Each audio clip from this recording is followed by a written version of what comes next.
The sun hadn't yet cleared the eastern ridgeline when Silas Kane rode into Red Hollow, but the heat already pressed down like a hand against the back of his neck. His horse, Ash, a gray mare with scars along her flanks and a stubborn streak wider than the Missouri, snorted and tossed her head as they approached the town's edge. Silas didn't blame her. Even from a distance, Red Hollow felt wrong. It wasn't the buildings. Those were typical enough: a general store with peeling paint, a saloon with shutters hanging crooked, a livery stable that smelled like manure and rotting hay. It wasn't even the dust, though there was plenty of that, coating everything in a fine layer of grit that made the whole town look faded, like an old photograph left too long in the sun. No, what felt wrong was the silence. Towns had rhythms.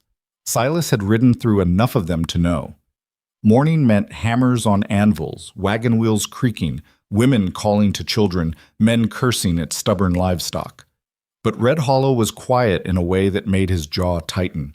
The kind of quiet that came when people stopped trusting their own voices. He guided Ash down the main street, her hooves making soft thuds in the packed dirt. A few faces appeared in windows, then vanished just as quick. An old man sweeping the boardwalk in front of the general store glanced up, made eye contact for half a second, then looked down and swept faster. Silas had seen this before. Fear had a smell to it, sour and metallic, and Red Hollow reeked of it. He was halfway through town when he heard the laughter. It came from up ahead, near what looked like the town square, if you could call a patch of dirt with a dried-up fountain a square. The laughter was loud, performative, the kind men made when they wanted everyone to know they were having fun at someone else's expense. Silas nudged Ash forward, and that's when he saw them. 4 men stood in a loose circle near the fountain. They were big, the kind of big that came from good food and easy living, not hard work. Their clothes were too clean for ranch hands, their gun belts too well oiled. Hired muscle. Silas could spot them from 100 yards. In the center of their circle, kneeling in the dirt, was an old man. He wore what had once been a Union Army uniform, though it was so faded and worn now that the blue was almost gray. His left sleeve hung empty, pinned at the shoulder. His face was weathered, lined deep with age and hardship, and his white hair stuck out in wild tufts beneath a battered cap. Someone had poured whiskey over his head. Silas could see it dripping from his hair, soaking into the dirt beneath him. "Come on, Sergeant!" one of the men shouted, grinning wide. He was younger than the others, maybe 25, with a face that hadn't yet learned when to quit. "You wanted to keep that land, right? Well, Mr. Maddox says if you can bark loud enough, maybe he'll reconsider." The other men laughed. One of them, a thick-necked brute with a scar through his eyebrow, kicked dust toward the old man's face. "Go on, Amos, give us a bark." The old man, Amos, kept his head down. His jaw was clenched so tight Silas could see the muscles working beneath the skin. His one hand was pressed flat against his thigh, fingers splayed wide, like he was trying to hold something inside himself that threatened to tear loose. Around the square, maybe 24 townspeople stood watching. None of them moved. None of them spoke. They just stood there, eyes down, shoulders hunched, waiting for it to be over. Silas pulled Ash to a stop at the edge of the square. The young one noticed him first. His grin faltered, but only for a second. "You lost, friend?" Silas didn't answer. He swung down from the saddle, slow and easy, keeping his hands where everyone could see them. Ash stamped once and stayed put, like she knew what was coming. "I said," the young one repeated, louder now, "are you lost?" Silas walked forward, his boots making soft sounds in the dirt. He stopped about 10 feet from the circle, close enough to make his point, far enough to give everyone room to think. "I heard you," Silas said. His voice was quiet, flat, the kind of voice that made people lean in to hear it. "But I don't believe I was talking to you." The young one's grin disappeared. "Then who the hell are you talking to?" "Him." Silas nodded toward Amos. "I'm talking to the sergeant." That got their attention. The thick-necked one with the scar straightened up, his hand drifting toward his gun belt. The other 2 shifted positions, spreading out slightly, flanking. Silas didn't move. "The sergeant?" the young one repeated, like he'd just heard the funniest joke of his life. "This old dog? He ain't no sergeant. He's just Amos, and Amos here was about to— Sergeant Amos Whitaker," Silas interrupted, still looking at Amos. "Fought at Shiloh. Lost his arm at Stone's River. Earned a commendation for holding a bridge against 2 full companies of Confederate cavalry while his unit retreated. The square went dead silent. Amos's head came up slowly, his eyes, pale blue, rheumy with age but still sharp, fixed on Silas. His mouth opened, then closed. No words came out. "That's who you've got kneeling in the dirt," Silas continued, his voice still quiet, still flat. "A man who bled for this country while most of you were still shitting in diapers. And you're asking him to bark like a dog." The young one's face went red. "Now you listen here." "No," Silas said, and the word cut through the air like a blade. "You listen. You've had your fun. It's over. Help the sergeant to his feet, apologize, and walk away." For a long moment, nobody moved. The thick-necked one glanced at the young one, waiting for a signal. The young one's hand twitched near his gun. Silas saw it. He always saw it. That moment when a man decided whether he was stupid enough to draw. Most men weren't. Most men had just enough sense to recognize when they were outmatched, even if they didn't want to admit it. The young one wasn't most men. His hand dropped toward his gun. Silas moved. He didn't draw. He didn't have to. He just stepped forward, fast, closing the distance before the young one's fingers even touched the grip. His left hand caught the young one's wrist and twisted, hard. His right hand came up under the jaw. Not a punch, just enough pressure to tilt the head back and cut off the smart remarks. The young one froze, eyes wide, suddenly realizing how fast things could go bad. "I don't want to hurt you," Silas said quietly, his face inches from the young one's. "But if you make me, I will. And then your friends will try to jump in and I'll have to hurt them too, and by the time it's done, at least one of you won't be walking right for a month. Is that what you want?" The young one's eyes darted toward his friends. None of them moved. They'd seen how fast Silas was. They weren't eager to test him. "No," the young one whispered. "Good." Silas let go and stepped back. "Now help the sergeant up." The young one hesitated, rubbing his wrist. Then, slowly, he moved toward Amos and offered his hand. Amos looked at the hand like it might bite him. Then he looked at Silas. Silas gave him a small nod. Amos took the hand and let the young one pull him to his feet. His legs shook, whether from age or humiliation or rage. Silas couldn't tell. Maybe all 3. "Apologize," Silas said. The young one swallowed hard. "I'm sorry, Sergeant." Amos didn't answer. He just stood there, swaying slightly, his one hand brushing at the whiskey-soaked uniform like he could wipe away the shame. "Now walk away," Silas said. "All of you." The 4 men exchanged glances. Then, one by one, they turned and walked toward the far end of the square, where a fine black carriage waited in the shade. They climbed in without looking back, and the carriage rolled away down the street, disappearing around a corner. The silence that followed was different from before. It wasn't the silence of fear. It was the silence of people who couldn't quite believe what they'd just seen. Silas turned to Amos. "You all right, Sergeant?" Amos's mouth worked for a moment before words came out. Yes, He stopped, shook his head. "I don't even know your name." "Silas Kane." "Well, Mr. Kane." Amos's voice was rough, cracked, but there was steel underneath it. "I don't know why you did that, but I'm grateful. I truly am." "You don't need to be grateful for being treated like a human being, Sergeant. That's just common decency." Amos let out a sound that might have been a laugh or a sob. "Common decency's been in short supply around here for a while now." Silas looked around the square. The townspeople were still standing there, staring, like they were waiting for permission to move. He caught the eye of a middle-aged woman in a faded dress standing near the general store. She looked away immediately. "Someone want to tell me what's going on here?" Silas asked. Nobody answered. Silas waited. Finally, Amos spoke. "You staying in town, Mr. Kane?" "Was planning to. Need a place to board my horse and get a meal." "Then let me buy you that meal," Amos said, "and I'll tell you everything you want to know."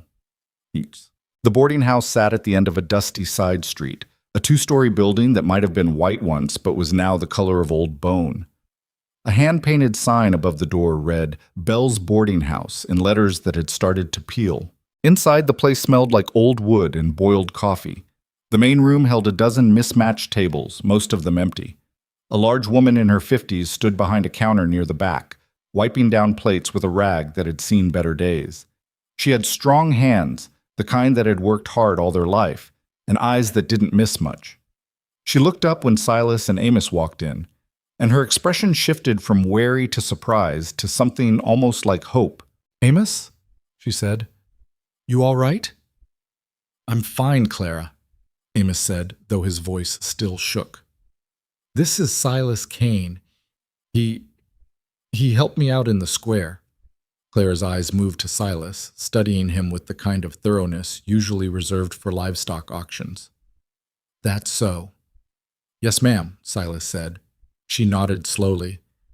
"Then I suppose you're hungry. I could eat. Sit down. I'll bring you something." Silas and Amos took a table near the window. Amos lowered himself into his chair carefully, like his bones hurt. Up close, in better light, Silas could see just how old the man really was. 70, maybe older. The kind of old that came from living hard, not living long. Clara brought them plates of stew, thin, mostly potatoes and carrots, with a few chunks of mystery meat floating in brown gravy, and 2 cups of coffee that looked thick enough to stand a spoon in. Silas dug in without complaint. He'd eaten worse. For a while, neither of them spoke. Amos pushed his stew around with his spoon, not eating much, just moving it from one side of the bowl to the other. Finally, he set the spoon down. "You asked what's going on here," Amos said quietly. "The short answer is Vern Maddox." "Who's Vern Maddox?" "Land baron, owns most of the valley, or claims to anyway. Started buying up homesteads about 5 years ago. Some folks sold willingly. Most didn't, but he found ways to persuade them." "Those 4 men in the square?" "Part of it. Maddox has a dozen men like them on his payroll. They do the dirty work. Intimidation, mostly. Breaking fences, poisoning wells, running off livestock. Nothing you can prove, nothing you can take to a lawman. Not that we have a lawman anymore. Our sheriff rode out 2 years ago and never came back." Silas sipped his coffee. It tasted like burnt dirt, but it was hot. "And you?" "I own 40 acres just north of town. Good land, water access. Sits right on the Valley Creek. Maddox wants it. Has for years. He's made me 3 offers, each one lower than the last. I turned him down every time. So he decided to make an example of you." Amos's jaw tightened. "Started small, cut fences, stolen tools. Then it got worse. They burned my barn last winter, killed my milk cow. And when that didn't work, they started coming after me personally. What you saw today in the square, that wasn't the first time. It's just the first time anyone stopped it." Silas set his coffee down. "Why you? Why not just take the land?"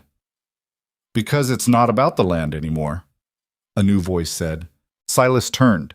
A man had appeared from a back room, tall, thin, maybe 40, with wire-rimmed glasses and ink stains on his fingers. He had the look of someone who spent more time with books than people. "This is Elias Mercer," Amos said. "Schoolmaster. He's been helping me keep records." Elias pulled up a chair and sat down, folding his hands on the table. "Mr. Maddox needs Amos's land to control the water rights for the entire valley. But more than that, he needs Amos broken. He needs everyone in Red Hollow to see that resistance is futile. That's why the public humiliations. That's why he hasn't just forged a deed and taken the property, though he's certainly tried that with others." "Forged deeds?" Silas said. "Oh yes." Elias leaned back, his expression grim. "Maddox has an attorney, Caleb Price. Very good at making papers say whatever Maddox wants them to say. At least 7 families have lost their land that way. They'd get a notice saying they defaulted on a loan they never took, or that their deed was invalid because of some obscure territorial statute. By the time they figured out what was happening, it was too late. And nobody fights back?" "With what?" Clara had appeared beside the table, her arms crossed. "We don't have a sheriff. We don't have a judge. The nearest territorial authority is 3 days' ride, and by the time you get there and back, your home is ashes and your family is on the road." Silas looked around the room. "All of you just gave up?" Clara's eyes flashed. "We didn't give up. We survived. There's a difference."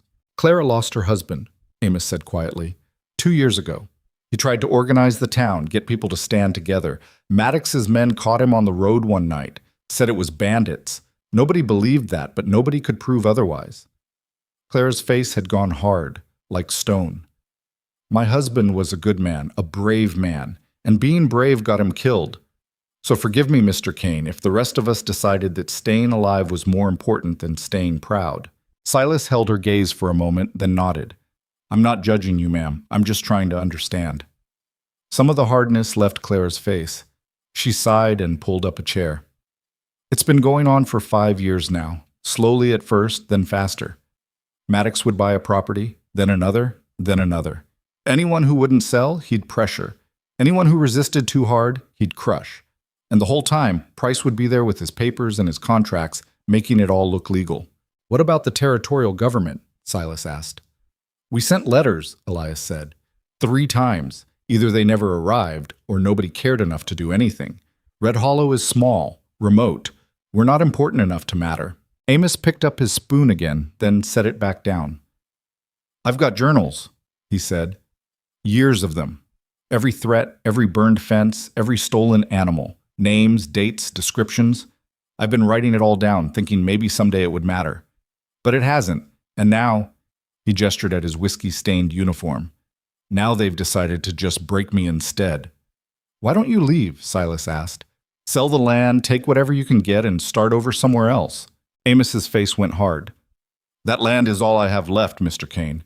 I bought it with my army pension after the war. I cleared it myself, one-armed, one tree at a time. I buried my wife there. My daughter, too. She died of fever when she was 7. That land is the only thing in this world that remembers they existed. I'm not leaving. I'll die first. The room went quiet. Silas finished his coffee, grimacing at the bitter dregs at the bottom. His mind was turning over what he'd heard, fitting pieces together, looking for gaps. He'd seen situations like this before. Not exactly like this, but close enough. Places where power had concentrated in the wrong hands, where the law had abdicated, where good people had been ground down until they couldn't remember what it felt like to stand up. Usually he rode through those places without stopping. It wasn't his problem. He had his own ghost to outrun, his own reasons for staying in motion. Getting involved meant getting tangled up, and tangled up meant staying put, and staying put meant the past might catch up to him. But something about Amos's face, kneeling in that dirt, had gotten under his skin. Something about the way the town had stood there, watching, waiting for it to be over. He'd seen that before, too. He'd seen it in himself once, a long time ago. These journals, Silas said. Where do you keep them? Amos blinked. At my place. Why? I want to see them. Mr. Kane, Silas. Silas, then. Amos shook his head. I appreciate what you did in the square. I truly do. But you don't want to get mixed up in this. Maddox won't forget what happened today. He'll send his men after you, and let him, Silas said. I've dealt with worse than Maddox. Have you? Claire's voice was sharp. Because Maddox is patient. He's methodical. He doesn't come at you head on. He comes at you sideways, from angles you don't see until it's too late. My husband thought he could take him on. So did Jacob Reeves and Sarah Cunningham and the Pritchard family. They're all gone now, dead or driven off. So unless you're planning to kill Vern Maddox yourself, and even then, you'd have to deal with Price and his papers, I don't see how one man makes a difference. Silas stood up, his chair scraping against the floor. Maybe he doesn't, but I'd still like to see those journals. Amos looked at him for a long moment. Then slowly, he nodded. All right, they're at my place, about a mile north of town. I'll come by in the morning. Why not now? Because right now, I need to stable my horse, get a room, and sleep for about 10 hours. After that, we'll figure out what comes next. Seg. Silas took a room at Claire's boarding house. Small, clean enough, with a narrow bed and a window that looked out over the side street. He unsaddled Ash at the livery stable, made sure she had feed and water, and paid the stableman an extra $1 to keep an eye on her. The stableman, a nervous little man with twitchy eyes, took the money without a word and scurried off. By the time Silas made it back to his room, the sun was low on the horizon, painting the sky in shades of orange and red. He stripped off his coat and gun belt, hung them on a peg by the door, and sat down on the edge of the bed. His body ached. Not from the confrontation in the square. That had been nothing, barely a scuffle, but from the riding. He'd been on the move for 3 weeks straight, ever since he'd left the last town behind. Always moving, always one step ahead of whatever it was he didn't want to catch him. He lay back on the bed and closed his eyes, but sleep didn't come. Instead, his mind circled back to the square. to Amos kneeling in the dirt, to the townspeople standing there, watching, doing nothing. He'd been one of those people once, standing and watching while something terrible happened, telling himself it wasn't his fight, that getting involved would only make things worse. He'd been wrong then. Maybe he was wrong now too, but probably not. He must have dozed off eventually, because the next thing he knew, it was dark outside and someone was knocking on his door. Silas sat up, his hand automatically reaching for the gun he'd left on the peg. "Yeah?" "Mr. Kane," it was Clara's voice. "You awake?" "I am now." "There's someone here to see you." Silas frowned. He strapped on his gun belt and opened the door. Clara stood in the hallway, her face tight with worry. Behind her, half hidden in shadow, was a girl, maybe 17, with dark hair and a dress that had been mended too many times. "This is Emma Reeves," Clara said. "Her father was Jacob, the one I mentioned. He's been gone for 2 years. The girl stepped forward, her hands twisting together nervously. "Mr. Kane, I heard what you did today, in the square, for Sergeant Whitaker. Word travels fast. In a town this size, everything travels fast." She swallowed hard. "My father kept records too, like the sergeant. He wrote down everything Maddox did, every threat, every lie. Before he disappeared, he gave them to me, told me to hide them somewhere safe. And you want to give them to me? I want to give them to someone who'll use them. I'm 17 years old, Mr. Kane. I can't fight Maddox, but maybe you can." Silas looked at Clara, who just shrugged. "She showed up an hour ago. I told her you probably wouldn't want to get involved, but she insisted." Silas turned back to Emma. "Why now? Why not give them to Amos or Elias?" "Because you're different." Emma's voice was quiet but firm. "You stood up to Maddox's men without thinking twice. Nobody in this town has done that in years. Maybe you're crazy, or maybe you're brave, or maybe you just don't know any better, but whatever you are, you're not beaten down yet, and that's what we need." Silas studied her face. She had her father's stubbornness written all over it, the same stubborn refusal to let go that had gotten him killed. "Where are these records?" Silas asked. "Hidden. I'll bring them to you tomorrow." "Why not tonight?" Emma shook her head. "I need to be careful. If Maddox's men see me coming here too often, they'll get suspicious. Tomorrow morning, early, I'll meet you at the sergeant's place."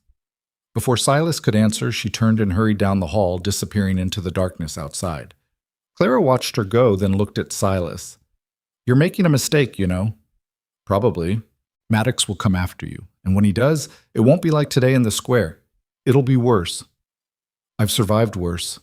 Clara's expression softened slightly. "You remind me of my husband. He said things like that too." "I'm not your husband, ma'am." "No," Clara said quietly. "You're not. But I hope you're smarter than he was." She turned and walked away, leaving Silas alone in the hall. He went back into his room and closed the door.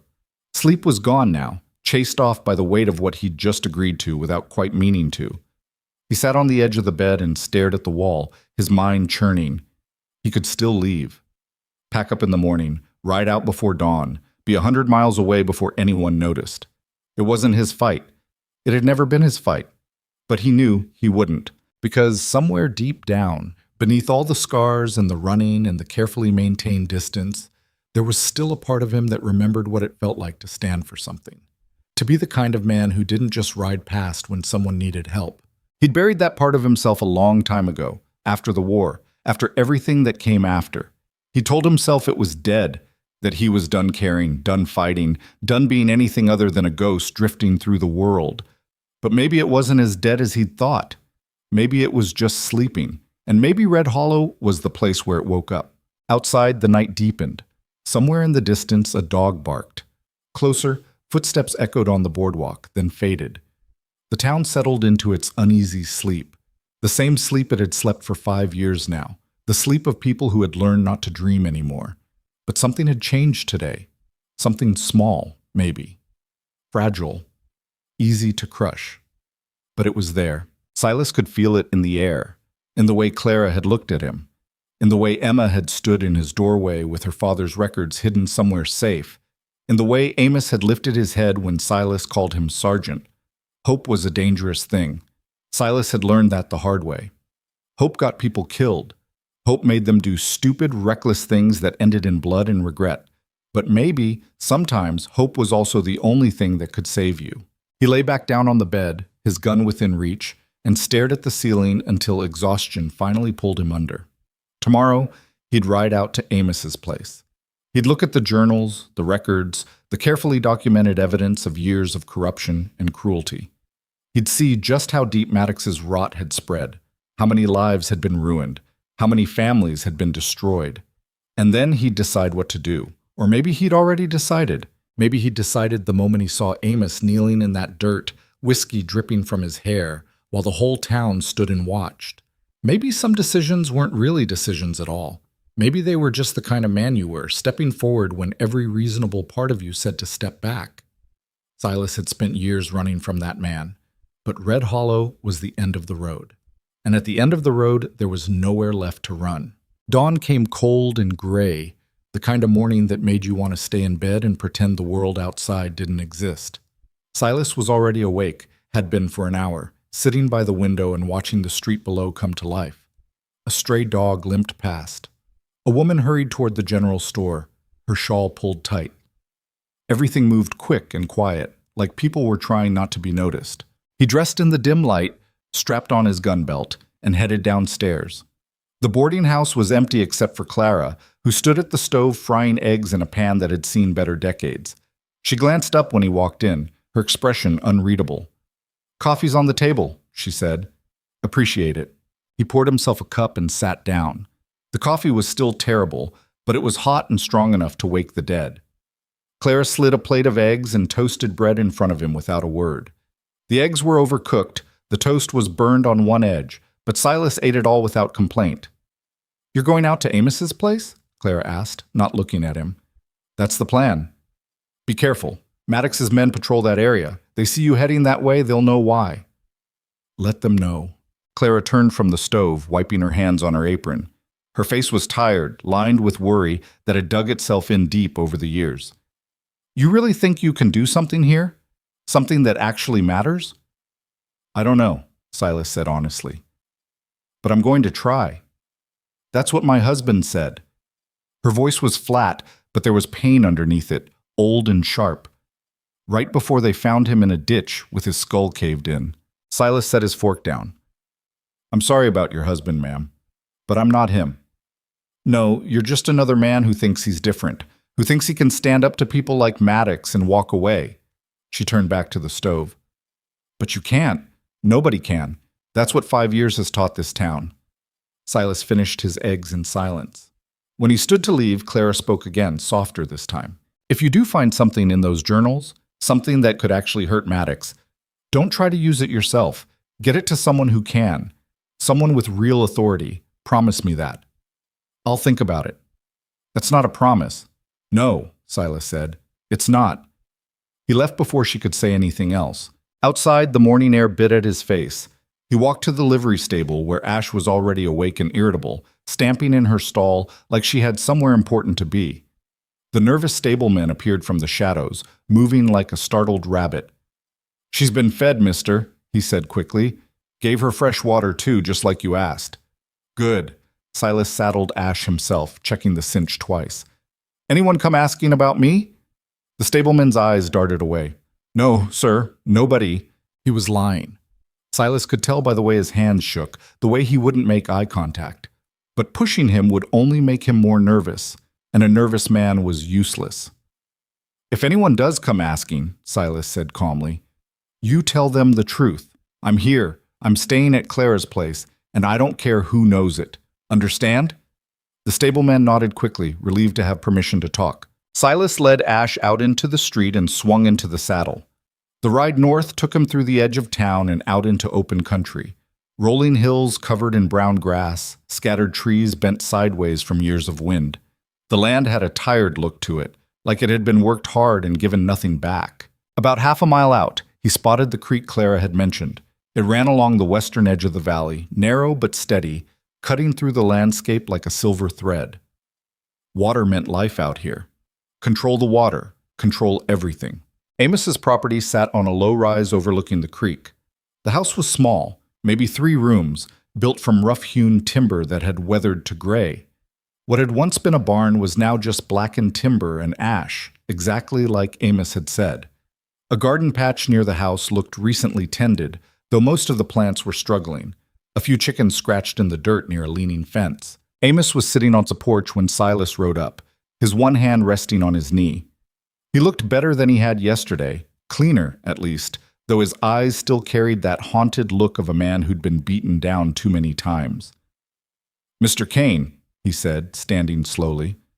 "Wasn't sure you'd actually come." "Said I would." "People say a lot of things." Amos gestured toward the house.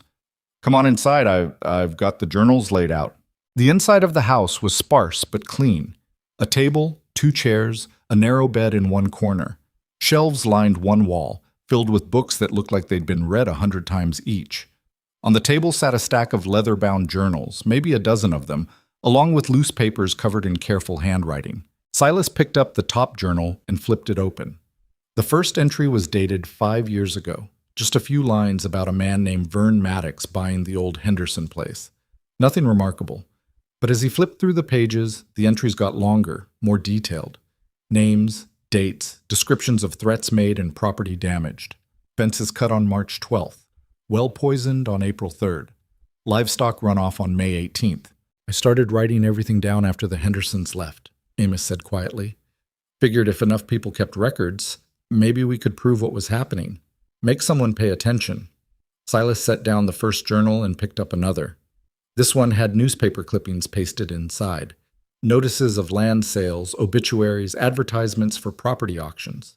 Someone had written notes in the margins, connecting dots, drawing lines between events. "This is detailed work," Silas said. "Had a lot of time." Amos sat down heavily in the other chair. "Not much else to do when you're alone and everyone's too scared to visit." The sound of hoofbeats outside made them both look up. Silas's hand moved toward his gun, but Amos shook his head. "That'll be Emma. She said she'd bring her father's papers this morning." The girl from last night appeared in the doorway, breathing hard like she'd run part of the way. She carried a cloth-wrapped bundle under one arm. When she saw Silas, some of the tension left her shoulders. "Mr. Kane, you're here." "Said I would be." She glanced behind her nervously, then stepped inside and closed the door. "I wasn't followed. I'm sure of it. I went through the creek bed and came up through the trees." "Smart," Silas said.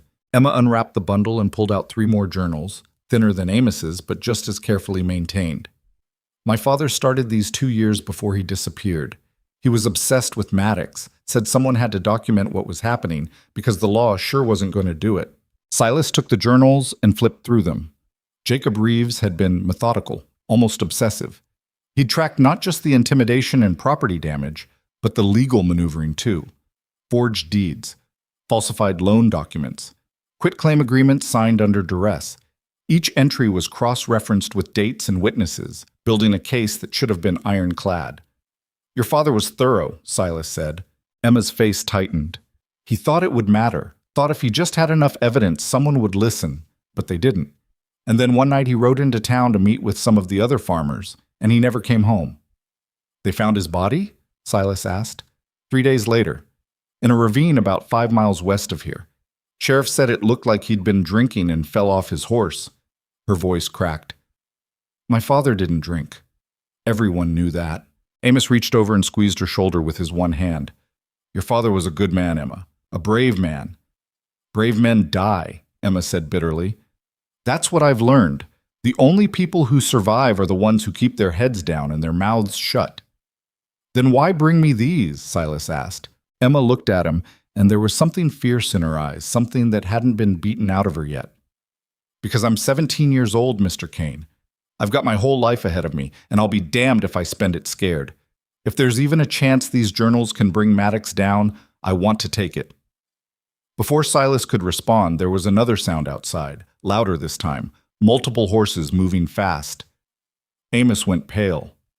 "That's not good," he muttered. Silas moved to the window and looked out. 4 riders were coming up the path toward the house, moving at a steady trot. He recognized one of them, the young hothead from yesterday's square.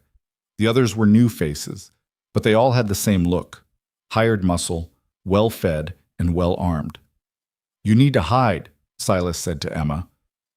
No, she said. If they see me running, they'll know something's wrong. She's right, Amos said. If Emma's here, she's just visiting an old man.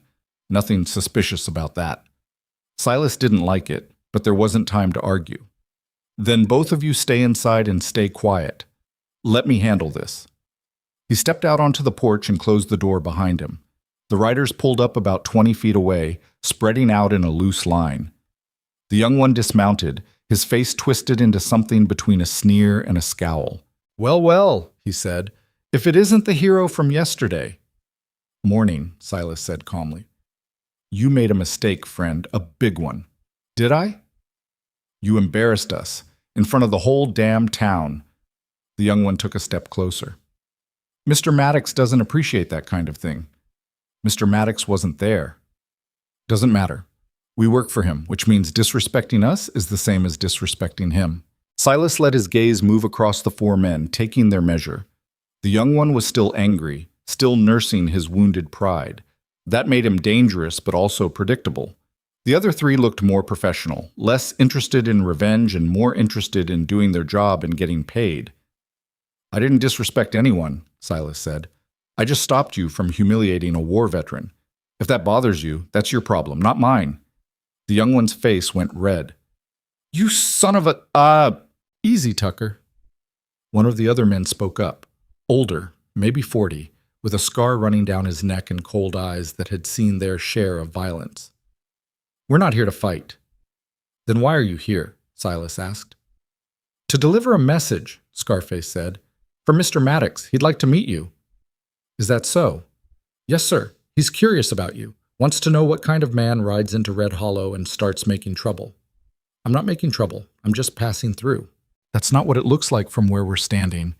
Scarface smiled, but there was nothing friendly in it. See, Mr. Maddox has worked hard to bring order to this valley, to help people see things clearly, and then you show up and start confusing them, making them think maybe they don't have to cooperate. That's trouble, Mr. Kane. How do you know my name? We know lots of things. We know you're staying at Clarabelle's boarding house. We know you came out here to see the sergeant. We know you're asking questions about Mr. Maddox. Scarface's smile widened. Like I said, we know lots of things. Silas kept his face neutral, but his mind was working fast. They'd been watching him since yesterday. Probably had someone at the boarding house, someone at the livery. Small town, easy to keep track of strangers. And if I don't want to meet Mr. Maddox, Silas asked. Then you're a fool, Scarface said simply. Mr. Maddox is offering you a chance to talk, to understand how things work around here, to maybe find a mutually beneficial arrangement. You'd be smart to take it. And if I refuse? Scarface shrugged. Then we stop being polite. Tucker stepped forward, his hand near his gun. I say we stop being polite right now. Shut up, Tucker, Scarface said without looking at him. His eyes stayed on Silas. Mr. Maddox is expecting you at his estate this afternoon, 3 o'clock. Don't be late. I'll think about it. You do that. Scarface turned to remount his horse, then paused. Oh, and Mr. Kane? If you're thinking about running, don't. We've got men watching the roads. You try to leave Red Hollow, you won't make it a mile. The four men rode off, kicking up dust as they went. Silas watched them until they disappeared over the rise, then went back inside. Amos and Emma were standing by the table, both of them pale. They're watching you, Amos said. I noticed. You can't go meet with Maddox, it's a trap. Maybe. Silas picked up one of the journals and flipped through it again. But maybe it's also an opportunity to get yourself killed, Emma said. Maddox doesn't invite people to talk, he invites them to be intimidated, to be bought off or scared off. Then I'll be a disappointment. Silas set the journal down. But before I go anywhere, I need to know more. These journals are detailed, but they're missing something. What? Amos asked. The center, the core of how Maddox operates. You've documented the symptoms, the threats, the violence, the intimidation. But what about the disease itself? How does he actually take the land? How does Price make the forgeries work? Where's the money coming from? Amos and Emma exchanged glances. Elias might know, Amos said finally. He's been digging into the legal side of things, trying to understand how Price makes everything look legitimate. Then I need to talk to Elias. He'll be at the schoolhouse, Emma said. But you need to be careful. Maddox's men are everywhere now. They see you talking to Elias, they'll know you're building a case. Let them know, Silas said. Maybe it'll make Maddox nervous. Or it'll make him angry, Amos said quietly. And when Maddox gets angry, people die. Silas looked at the old man, at his empty sleeve and his worn uniform, and the fear that lived behind his eyes like a permanent tenant. Then he looked at Emma, at the fierce determination she was trying to hold on to despite everything she'd lost. People are already dying, Silas said, just slower. Maybe it's time someone made Maddox scared for a change. He gathered up the journals, both Amos's and Jacob Reeves's, and wrapped them in the cloth bundle Emma had brought. There were too many to carry easily, but he wasn't leaving them here. If Maddox's men decided to burn Amos's house down, he wanted this evidence somewhere safe. I'm taking these back to town, he said. Both of you should come with me. It's not safe out here. This is my home, Amos said stubbornly. Your home's a target. They've already burned your barn. Next time it might be the house, and you in it. Amos's jaw worked, but he didn't argue. He knew Silas was right. Emma looked relieved. I'll help him pack some things, she said. 20 minutes later, they were riding back toward Red Hollow. Silas on Ash, Amos and Emma sharing Amos's old horse, a sway-backed gelding that looked like it had been ready for retirement a decade ago. The journals were secured in Silas's saddlebags, wrapped tight and protected as best he could manage. The ride was quiet. Nobody felt like talking. The land around them seemed to watch, empty and indifferent, as they made their way down the dusty path. They were about halfway back when Silas spotted movement on a ridge to the east. 2 riders, sitting still, silhouetted against the gray sky, watching. Don't look, Silas said quietly. Just keep riding. Amos and Emma both tensed but didn't turn their heads. The riders on the ridge didn't move, just sat there like vultures waiting for something to die. By the time they reached town, it was nearly noon. Silas brought Amos and Emma to Clara's boarding house, much to Clara's displeasure. You're bringing them here? She said, standing in the doorway with her arms crossed. You know what that looks like? It looks like an old man and a girl need a safe place to stay, Silas said. It looks like you're gathering people who've stood against Maddox. It looks like you're organizing resistance. And that, Mr. Kane, is how you get everyone killed. Then don't let them stay. I'll take them somewhere else. Clara's face softened, but only slightly. She sighed and stepped aside. No, they can stay. I'm not heartless. But you're making this worse, you know that? Every move you make, you're backing Maddox into a corner. And when men like him feel cornered, they lash out. Good, Silas said. Let him lash out. Maybe he'll make a mistake. He left Amos and Emma with Clara and headed toward the schoolhouse. It was a small building at the eastern edge of town, white paint peeling, surrounded by a yard of dirt and weeds. The door was open, and Silas could hear someone moving around inside. Elias Mercer looked up when Silas entered, his wire-rimmed glasses catching the light from the window. He was bent over a desk covered in papers, a pen in his hand. Mr. Kane, he said, surprised. I wasn't expecting you. Need to ask you some questions. Elias set down his pen and straightened up. About Maddox? About how he operates, the legal side of things. Amos's journals document the violence, but they don't explain how Price makes the land grabs legitimate. Elias's expression turned grim. He walked to the door, looked outside, then closed it. You're asking dangerous questions. That's becoming a theme. Elias moved to one of the desks and pulled out a thick folder stuffed with papers. I've been researching this for 2 years, trying to understand the mechanics of it. Price is brilliant, I'll give him that. Twisted, but brilliant. Show me. Elias spread the papers across the desk. It starts with debt. Maddox loans money to homesteaders, usually small amounts, just enough to get them through a bad season or cover an emergency. The terms seem reasonable at first. Low interest, flexible repayment. But there's a catch, always. The contracts are written in dense legal language that most people don't understand. Buried in the fine print are clauses about collateral, default terms, and arbitration. And here's the key. The arbitrator is always someone Maddox controls. Silas studied the papers. So when the homesteader can't pay, the debt gets called in immediately, with penalties that balloon it to 10 times the original amount. The arbitrator rules in Maddox's favor, which he always does, and the homesteader is forced to surrender their land in lieu of payment. All perfectly legal, according to the territorial statutes Price cites. Except the statutes don't actually say that, Silas said. Elias looked surprised. How did you know? Because if they did, you wouldn't be researching this. You'd have given up already. A thin smile crossed Elias's face. You're right. The statutes don't say what Price claims they say.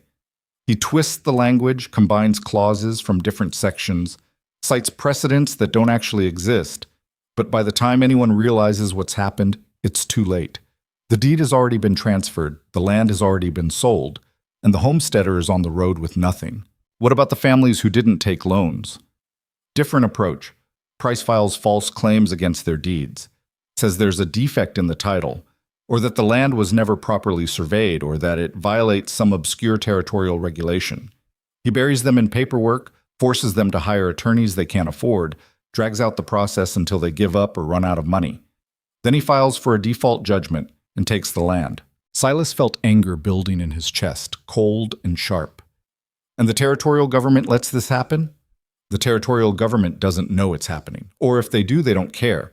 Red Hollow is remote, insignificant. The people Maddox targets are small farmers, widows, aging veterans, people without connections or influence.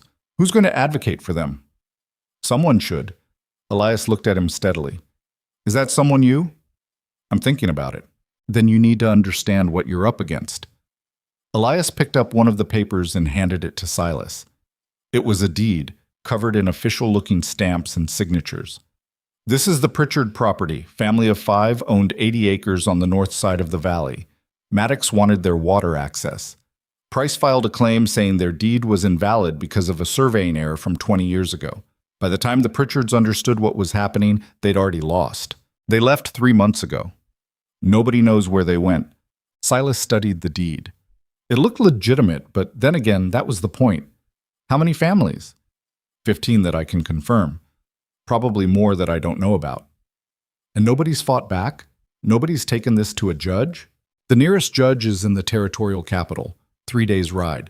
Even if you could get there, even if you could afford an attorney, even if you could prove Maddox and Price are committing fraud, which you can't because they're very careful to make everything look legal, by the time you get a ruling, your property is gone.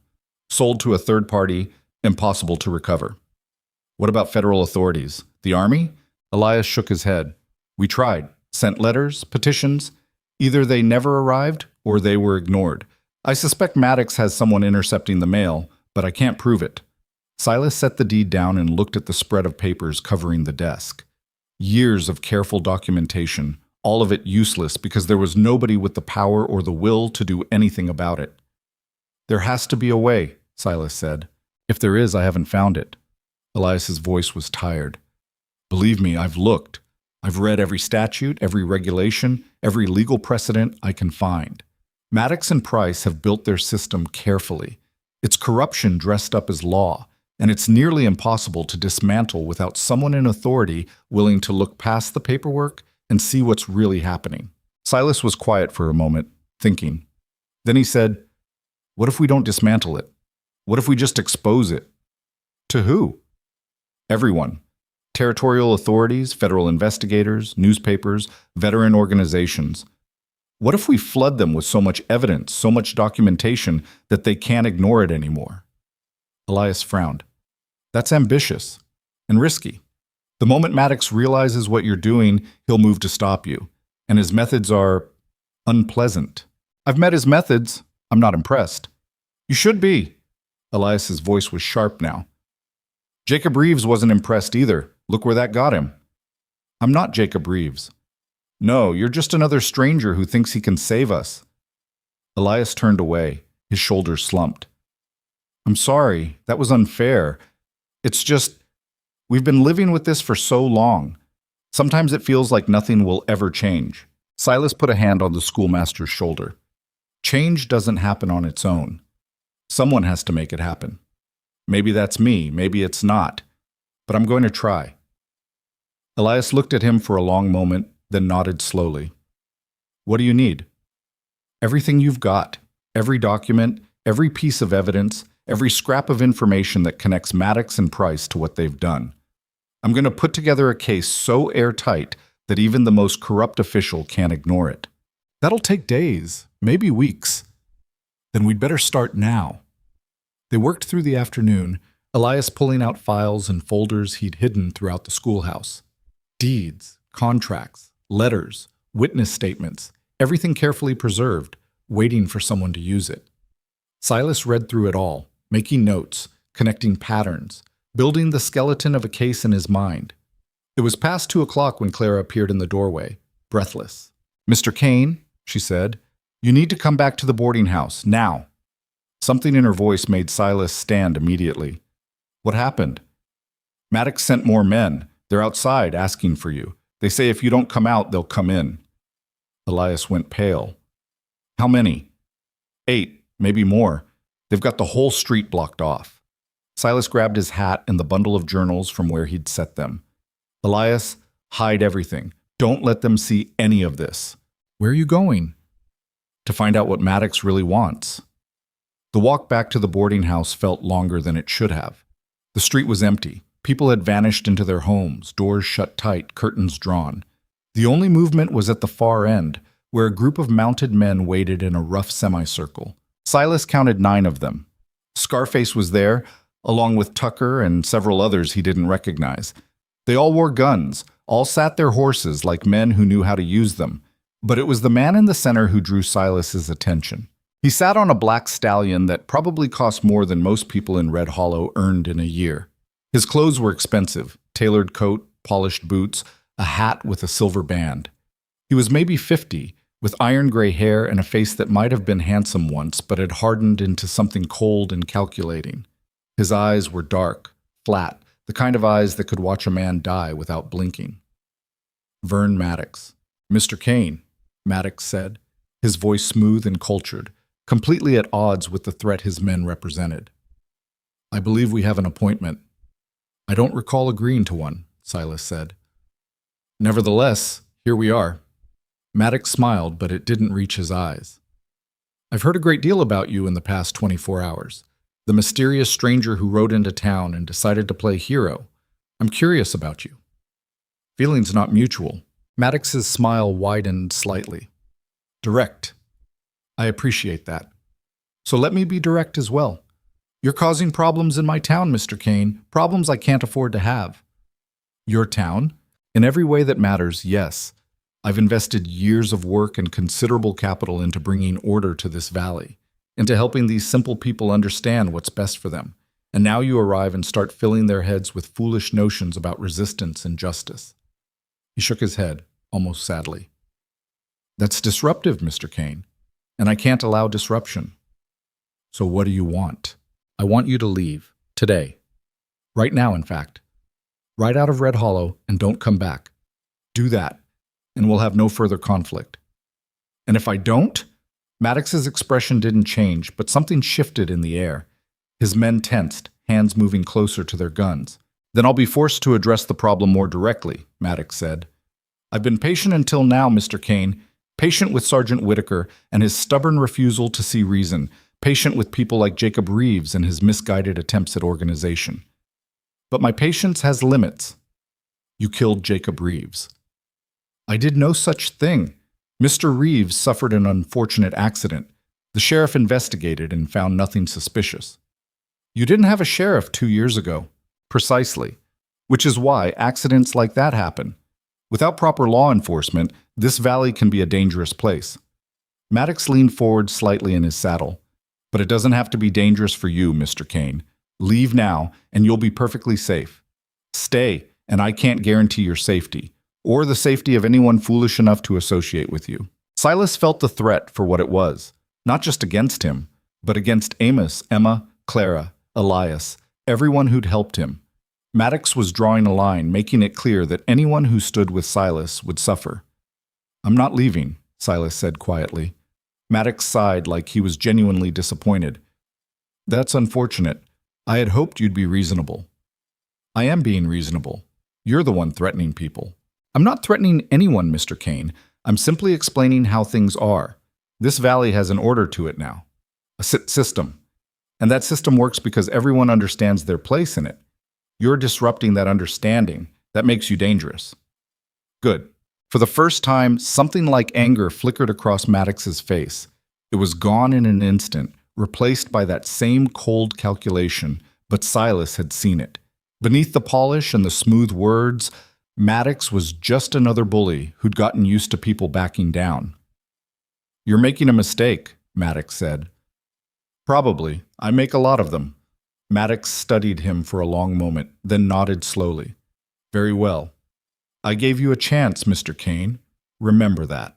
He turned his horse and rode away, his men following in a group.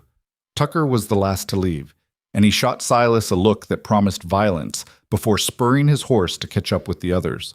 Silas stood in the street, watching them go, until Clara appeared beside him. "You should have left," she said quietly. "Probably. They'll come for you now. Maybe not today, maybe not tomorrow, but they'll come." "Let them." Clara shook her head. "You really do remind me of my husband. Same stubborn pride, same refusal to see reality." She turned to go back inside, then paused. "He was a good man, my husband. Good men shouldn't have to die for doing what's right. But they do. They always do." She walked away, leaving Silas alone in the street. The sun was dropping toward the western horizon now, painting everything in shades of orange and gold.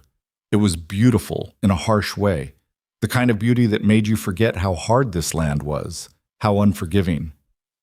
Silas went back inside the boarding house. Amos and Emma were sitting at one of the tables, not talking, just waiting. They looked up when he entered, questions in their eyes. "Maddox wants me gone," Silas said. "Are you going?" Emma asked. "No." Relief washed across her face, but Amos looked worried. "Then he'll come after you, after all of us." "I know." Silas sat down across from them. "Which is why we need to move fast. We've got evidence. Your journals, your father's papers, Elias's research. We need to get it to people who can actually do something with it. Federal authorities, veterans organizations, territorial investigators. We flood them with documentation until they can't ignore us anymore." "That'll take time," Amos said, "and Maddox won't give us time." "Then we don't ask for it. We take it." Silas leaned forward. "You said Maddox has been patient until now. That means he's scared of something, scared of exposure, scared of losing control. We use that fear against him." "How?" Emma asked. "By making noise, by making sure everyone knows what we're doing. The more public we make this, the harder it'll be for Maddox to shut us down without proving everything we're saying about him." Amos shook his head slowly. "That's risky. Very risky. Everything worth doing is risky, Sergeant." The old man looked at him for a long moment, then something shifted in his eyes. That haunted, beaten-down look faded, replaced by something harder, something that had been sleeping for a long time. "All right," Amos said. "What do you need me to do?" They spent the rest of the evening planning. Elias joined them after dark, bringing more documents. Together, they laid out a strategy. Silas would ride to the nearest telegraph office in the morning and send messages to every authority they could think of. Territorial officials, federal marshals, army commanders, veterans advocates. Each message would include a summary of the evidence and a request for immediate investigation. Meanwhile, Elias would write up a formal complaint, legally phrased, documenting Maddox's crimes in language that couldn't be dismissed as hearsay. Amos and Emma would gather witness statements from other families who'd been driven off their land, people who might be willing to come forward now that someone was actually fighting back. It was a thin plan, full of holes and dependencies, but it was something. Action instead of passivity, resistance instead of acceptance. As midnight approached, Elias left to go back to the schoolhouse. Emma went to bed in one of Clara's spare rooms. Amos lingered, sitting across from Silas in the dim light of a single oil lamp. "Can I ask you something, Mr. Kane?" Amos said. "Silas." "Silas, then." Amos leaned back in his chair. "Why are you doing this? You don't know us. You don't owe us anything. You could have ridden through town yesterday, kept going, and nobody would have blamed you. So why stay? Why fight our battle?" Silas was quiet for a moment, staring into his coffee cup. The answer wasn't simple, and he wasn't sure he fully understood it himself. "I saw you kneeling in that dirt," he said finally. "Saw the whole town watching, doing nothing. And I remembered another time, another place, when I was the one watching. When I told myself it wasn't my problem, that getting involved would only make things worse, and I've regretted it every day since. What happened? Silas didn't answer. Some stories were too heavy to tell, especially to people he barely knew. Anyway, he continued, maybe I'm trying to make up for that, or maybe I'm just tired of running. Either way, I'm here now, and I'm not leaving. Amos nodded slowly. Thank you for what you're doing, for giving us hope. Don't thank me yet, Sergeant. We haven't won anything. We're just getting started. I know, but it's more than we had yesterday. Amos stood and headed toward his room, moving slow, like every step hurt. Silas watched him go, then sat alone in the darkness, listening to the night sounds of Red Hollow settling down around him. Outside, somewhere in the shadows, Maddox's men were watching, waiting, planning their next move. Let them plan, Silas thought. Let them watch. Tomorrow, the real fight would begin, and this time, someone was finally going to push back. Silas woke before dawn to the sound of horses. Not close, but not far either. Maybe 2 streets over, hoofbeats moving slow and deliberate through the empty town. He lay still in the darkness, listening, counting. 3 horses, maybe 4. Patrol or surveillance, didn't matter which. Maddox's men were making sure everyone knew they were watching. He dressed quietly and strapped on his gun belt, then gathered the journals and papers he'd been studying late into the night. The plan they'd made seemed thinner in the gray morning light, full of assumptions that might not hold. But thin plans were better than no plans, and sitting around waiting for Maddox to make the next move would only get people killed. Downstairs, Clara was already up, working at the stove. She didn't look at him when he entered. Coffee's ready, she said flatly. Thank you. Don't thank me. I'm just trying to keep busy so I don't think about what's coming. Silas poured himself a cup and sat at the table. The coffee was still terrible, but familiar now, almost comforting in its bitterness. Clara brought him a plate of eggs and bread, set it down harder than necessary. You're really going through with this? She asked. Yes. And you understand that once you start, there's no stopping? That Maddox will come at you with everything he has? I'm counting on it. Clara's hands were shaking slightly as she wiped them on her apron. My husband said something similar, right before they killed him. I know. Do you? Her voice cracked. Do you really? Because from where I'm standing, you look like just another man who thinks courage is enough. That being right somehow protects you from being dead. Silas set down his fork. I don't think courage protects anyone, ma'am. I've seen too many brave men die to believe that. But I also know that doing nothing doesn't protect you either. Your husband understood that. That's why he fought. And look where it got him. At least he died trying. That's more than most people can say.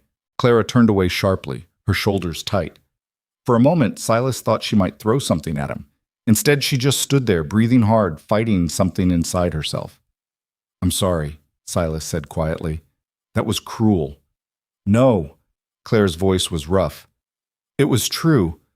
I'm just tired of truth costing so much. Amos appeared in the doorway, already dressed, his uniform brushed clean. Emma was behind him, her face set with determination that looked fragile, like it might crack if tested too hard. We ready? Amos asked. Not yet, Silas said. I need to get to the telegraph office first thing. That means leaving before Maddox's men wake up and start tracking my movements. The telegraph office is in Clayton, Emma said. That's 15 miles east. You'll need to ride hard. Then I'd better get started. I'm coming with you, Amos said. No, I need you here gathering those witness statements. People trust you. They'll talk to you. They'll talk to a scared old man who can barely hold a pen, Amos said bitterly. That's what I am now, isn't it? That's what Maddox made me. Silas stood and faced him directly. You're Sergeant Amos Whitaker. You held a bridge against impossible odds while your men retreated to safety. That kind of courage doesn't just disappear because you got old or because someone tried to humiliate you. It's still there. I saw it yesterday when you decided to fight back instead of giving up. So stop feeling sorry for yourself and do what needs to be done. Amos's face worked through several emotions: anger, shame, something that might have been hope. Finally, he straightened his shoulders. All right, he said. I'll get the statements. Emma, you go with him. People will be more likely to talk if they see Jacob Reeves's daughter standing up to Maddox.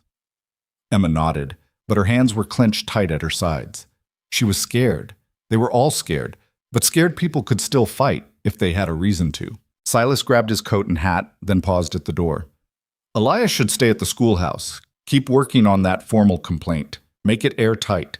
When the authorities finally show up, we need to hand them something they can't dismiss. And if Maddox's men come asking questions, Clara said, tell them the truth. I rode out early. You don't know where I went.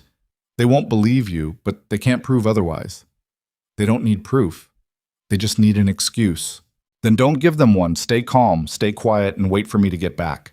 He left before anyone could argue further. The street outside was still empty, the sky just beginning to lighten from black to deep blue.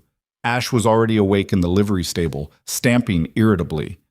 The nervous stableman appeared from the shadows, looking even more twitchy than usual. You leaving, mister? He asked. Just for the day.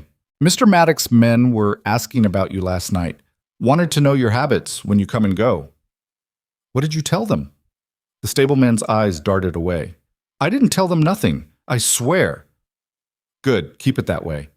Silas saddled Ash quickly and led her out into the street. The eastern sky was turning pale now, the first edge of sun threatening to break over the horizon. He mounted up and urged Ash into a trot, then a canter, heading east out of town. He'd gone maybe half a mile when he spotted the riders behind him. Two of them, hanging back about a quarter mile, matching his pace. Silas cursed under his breath. He'd hoped to slip out unnoticed, but apparently Maddox had men watching the roads even this early. He pushed Ash faster, and the riders behind him sped up too, maintaining the distance. Fine. Let them follow. As long as they stayed back, he could still reach Clayton and send his telegrams. And if they tried to stop him, well, that would be their mistake. The ride east took him through rougher country, rocky hills, scattered pine trees, dry creek beds that probably ran fast during spring melt, but were just cracked mud now. The sun climbed higher, hot and relentless. Behind him, the two riders kept pace, never closing the gap, but never falling back either. It was nearly noon when Clayton came into view, a town slightly larger than Red Hollow, with an actual main street and buildings that looked like they'd been painted sometime in the last decade. Silas rode straight to the telegraph office, a narrow building squeezed between a hardware store and a saloon. The telegraph operator was a thin man in his 60s, with fingers stained black from ink and a suspicious expression that probably came from years of handling other people's private business. Need to send some messages, Silas said. That'll be 10 cents a word. I'm sending quite a few. The operator shrugged. Then it'll cost quite a bit. Silas pulled out the list he'd prepared the night before. Names and addresses of territorial officials, federal marshals, army commanders, veterans organizations. 12 recipients in total.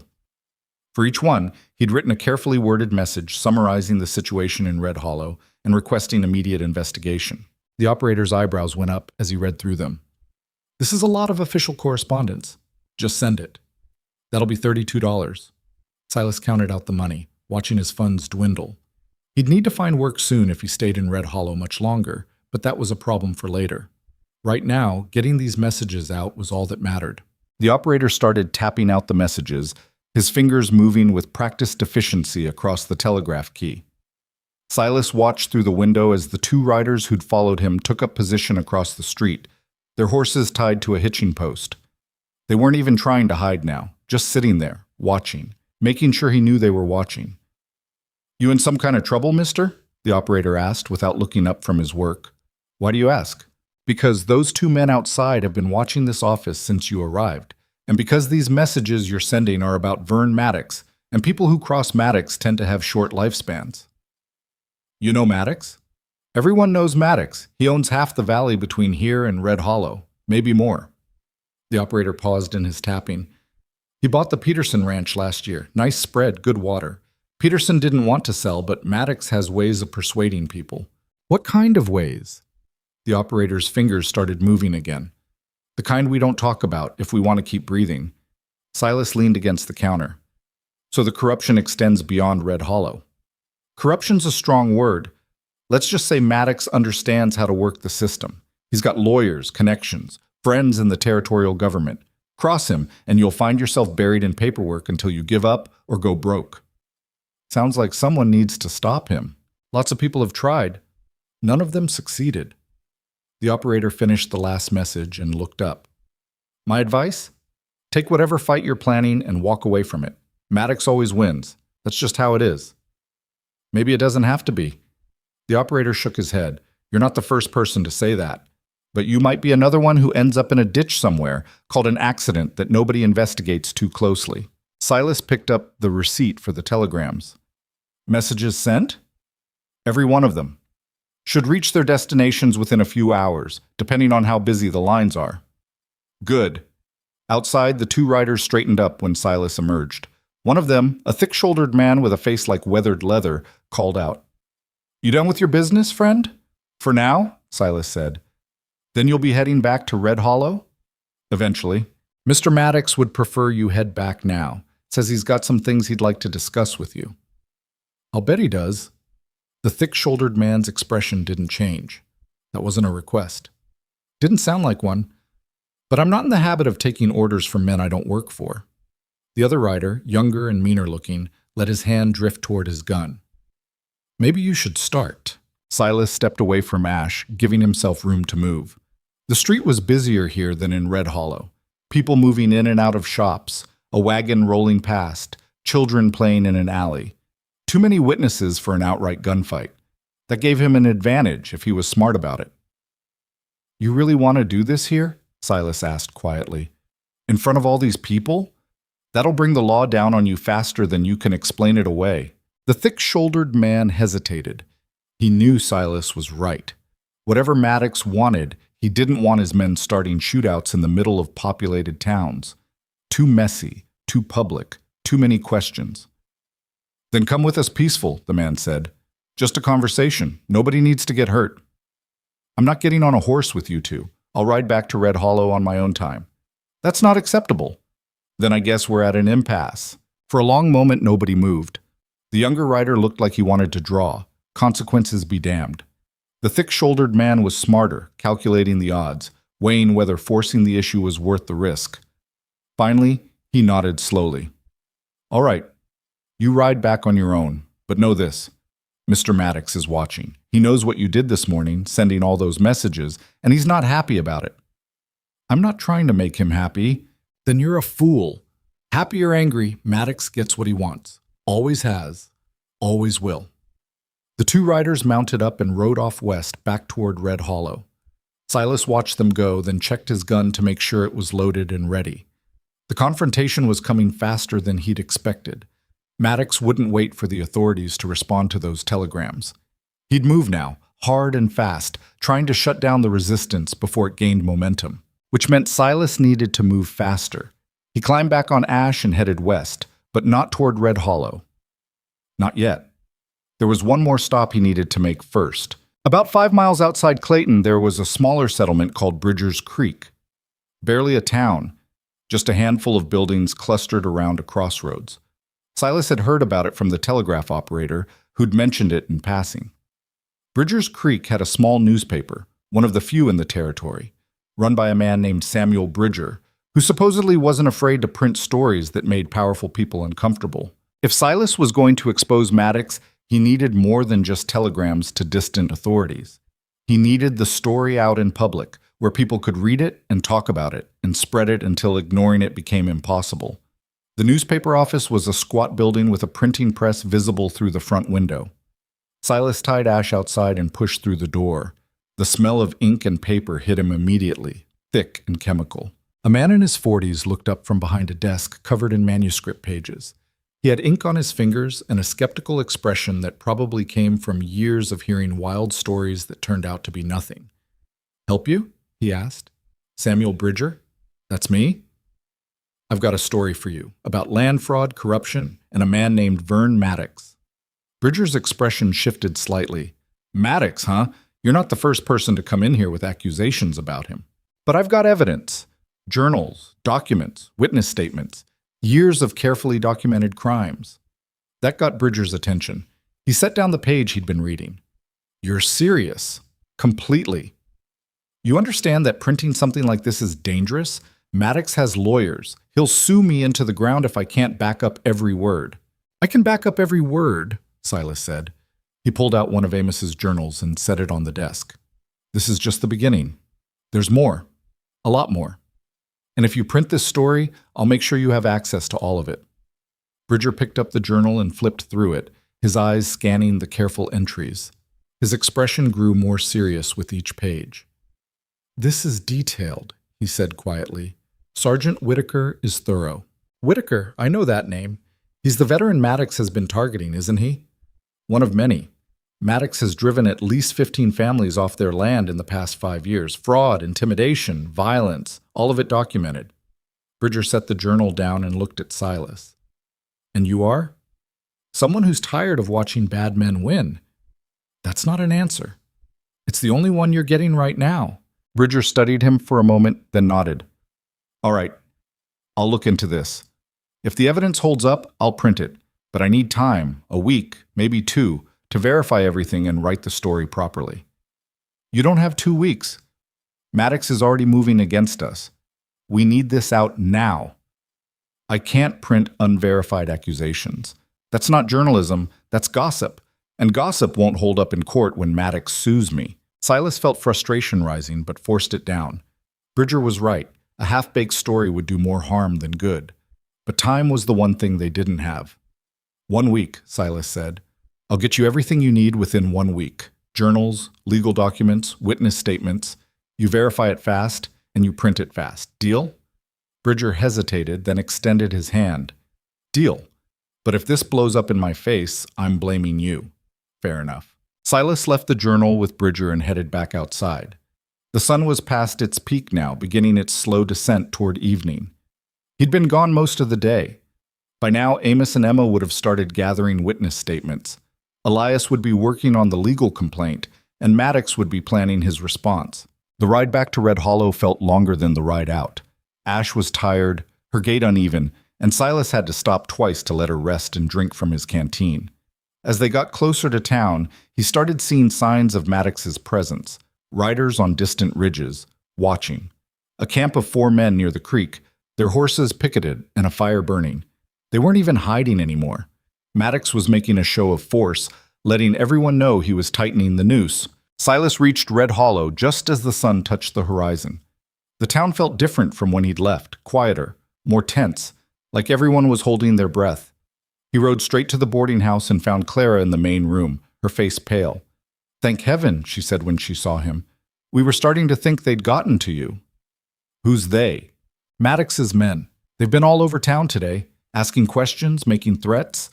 2 of them went to the schoolhouse and told Elias to stop whatever he was working on. He told them to leave, and they knocked over his desk and tore up some of his papers. Anger flared hot in Silas's chest. Is Elias all right? Shaken, but unhurt. He's here now, upstairs with Amos and Emma. They've been waiting for you. Silas took the stairs 2 at a time. He found them in Emma's room, gathered around a small table covered in papers. Elias looked up when Silas entered, and there was something fierce in his expression now, something that hadn't been there before. They came after me, Elias said. Walked right into the schoolhouse and told me to stop asking questions. Said if I didn't, they'd burn the building down with me in it. What did you tell them? I told them to go to hell. Elias's hands were shaking slightly, but his voice was steady. Then they destroyed 2 years of research, tore up documents, scattered papers. It took me 3 hours to put everything back together. Did you finish the complaint? Most of it. I need another day to polish the language, make sure every citation is correct. But the core argument is there. Good. Silas turned to Amos and Emma. What about witness statements? Emma pulled out a small stack of handwritten pages. We got 7 people to talk. Not as many as I'd hoped, but more than I expected. Most people are too scared to go on record, even now. But these 7 are willing to testify if it comes to that. Silas took the statements and read through them quickly. Each one told a similar story. Loans that turned into traps, deeds that were suddenly invalid, families forced off land they'd worked for years. The details varied, but the pattern was unmistakable. This is good, he said. Combined with the telegrams and the newspaper story, we've got multiple lines of attack. Maddox can't shut all of them down at once. You talked to a newspaper? Amos asked. Samuel Bridger at Bridger's Creek. He's going to investigate and print the story if the evidence holds up. When? 1 week. Clara had appeared in the doorway. You don't have 1 week. Maddox is moving against you now.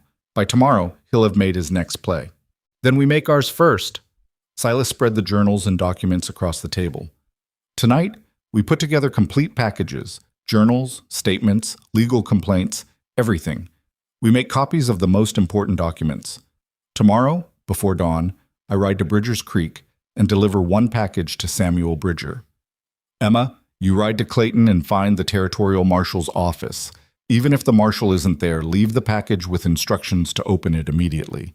What about us? Amos asked. You and Elias stay here. Hold down the fort. Keep gathering statements if you can, but mostly just stay safe. Clara, if Maddox's men come asking, you tell them you don't know where anyone went. You're just running your boarding house. And when they don't believe me, Clara said, then you lock the doors and don't open them for anyone but us. Amos shook his head slowly. This is risky. Very risky. We're counting on authorities who might not come, on a newspaper that might not print the story, on witnesses who might change their minds out of fear. There are too many things that could go wrong. You're right, Silas said. But doing nothing is riskier. At least this way we're fighting back. At least this way we're not kneeling in the dirt anymore. Amos's face tightened at the reminder, but he didn't argue. Instead, he picked up one of the journals and opened it to a page marked with a ribbon. This entry is from 3 years ago, he said quietly. The day they burned my barn. I wrote that I hoped someday someone would read this and care, that someone would finally do something. He looked up at Silas. I never really believed it would happen, but here you are. Here we are, Silas corrected. This isn't just me, it's all of us. They worked through the night, sorting documents, making copies by hand in Elias's careful script, organizing everything into packets that could be delivered or mailed. Clara brought them coffee and food at intervals, though nobody ate much. Emma's hand cramped from writing, and Elias's eyes were red from reading by lamplight, but nobody suggested stopping. By 3 a.m, they had 5 complete packages ready, each one containing enough evidence to destroy Maddox if the right person looked at it with honest eyes. Silas stood and stretched, his back aching. Get some sleep. We leave in 2 hours. You're not sleeping? Emma asked. Someone needs to keep watch. Maddox's men might try something before dawn. But the night passed quietly. Too quietly. Silas stood at the window, watching the street, and felt the weight of what they were about to do settling on his shoulders like a physical thing. He was committing now, fully and completely. Once those packages went out, there would be no taking it back, no walking away. Maddox would come at them with everything he had, and people would probably die before this was over. Maybe he would be one of them. The thought didn't scare him as much as it should have. He'd been living on borrowed time for years anyway, running from a past that never seemed to catch up, but never quite let go either. Maybe Red Hollow was where the running stopped. Maybe this was where he finally stood still and faced whatever came next. At 5 a.m, when the sky was just starting to lighten from black to gray, Silas woke Emma and they prepared to leave. Ash was tired, but Silas saddled her anyway. Emma borrowed Clara's horse, a sturdy mare that looked like she could handle a long ride. Amos came downstairs to see them off, his uniform buttoned despite the early hour. Be careful, he said, both of you. We will, Emma promised. And if something happens, if Maddox's men stop you, don't fight. Just give them the packages and run. The evidence is important, but not as important as your lives. Silas met the old man's eyes. Nothing's going to happen to her, Sergeant. I promise. Don't make promises you can't keep. Then I'll keep this one. They rode out together as the sun broke over the eastern hills, painting the sky in shades of orange and red that seemed too beautiful for what was coming. At the edge of town, they split up. Emma heading northeast toward Clayton, Silas heading east toward Bridger's Creek. He'd gone maybe 3 miles when he saw them. 6 riders, blocking the road ahead. Tucker was in the center, grinning like he'd just won a bet. The others spread out, cutting off any easy escape route. Silas pulled Ash to a stop, his hand moving to rest on his gun. Behind him, he could hear more hoofbeats approaching. Another group, cutting off retreat. They'd been waiting for him, planned this ambush carefully, which meant someone had talked, told Maddox what they were planning, or maybe Maddox had just guessed. Either way, Silas was trapped. Tucker urged his horse forward, still grinning. "Morning, hero? Going somewhere?" Silas didn't answer Tucker's question. His mind was already calculating distances, angles, escape routes. 6 men ahead, at least 3 behind based on the hoofbeats. 9 total, maybe more. Bad odds, even for someone who'd survived worse. Tucker's grin widened. "What's in the saddlebags, hero? Mr. Maddox is real curious about what you've been working on all night." "Personal belongings," Silas said calmly. "That's so? Then you won't mind if we take a look?" "I'd mind." Tucker's grin faltered. "You're not in a position to say no. In case you haven't noticed, you're surrounded." "I noticed." One of the men behind Tucker, a lean, sharp-faced man with a rifle across his lap, spoke up. "Just shoot him and take the bags. Why are we wasting time talking?" "Because Mr. Maddox wants him alive," Tucker said, irritation creeping into his voice. "Says he's got questions that need answering. That changed things. If they wanted him alive, they'd be cautious about opening fire." That gave Silas a small advantage, though not much of one. He shifted his weight slightly, preparing to move. "I'm going to ride forward now," Silas said. "You can try to stop me, but someone will get hurt. Maybe several someones. Is that really what you want this early in the morning?" Tucker's hand moved toward his gun. "You're bluffing. Try me." For a moment, nobody moved. The morning air was still and cold. The only sound, the shifting of horses and the creak of leather. Silas kept his eyes on Tucker, watching for the tell. That split-second decision point where talk turned to violence. Then, from somewhere behind the ridge to the north, a gunshot cracked through the air. Everyone flinched, horses dancing nervously. The shot was distant, maybe half a mile away, but it shattered the tension like glass. Tucker's head whipped around, confusion on his face. "What the hell was that?" Another shot, then 2 more in rapid succession. Voices shouting, faint but urgent. The men blocking the road exchanged nervous glances. "That's coming from the direction Emma went," one of them said. Tucker cursed. "You two, go check it out. The rest of you stay here and—" But Silas didn't wait for him to finish. He spurred Ash hard to the left, off the road and into the scrub brush. The mare responded instantly, years of trust overriding her exhaustion. Behind him, shouts erupted, but Silas was already moving fast, leaning low over Ash's neck as branches whipped past. A shot rang out, but it went wide. Another followed, closer this time. Silas urged Ash faster, zigzagging through the brush, using every bit of cover the land offered. More shots, more shouting, but the terrain was working in his favor now, rocky and uneven, hard to navigate at speed unless you knew what you were doing. He risked a glance back and saw only 3 riders pursuing him. The others must have split off toward those distant gunshots, toward wherever Emma had run into trouble. Guilt stabbed through him. He'd promised Amos nothing would happen to her, but he couldn't help her if he was dead or captured. The chase stretched out for what felt like hours, but was probably only 10 minutes.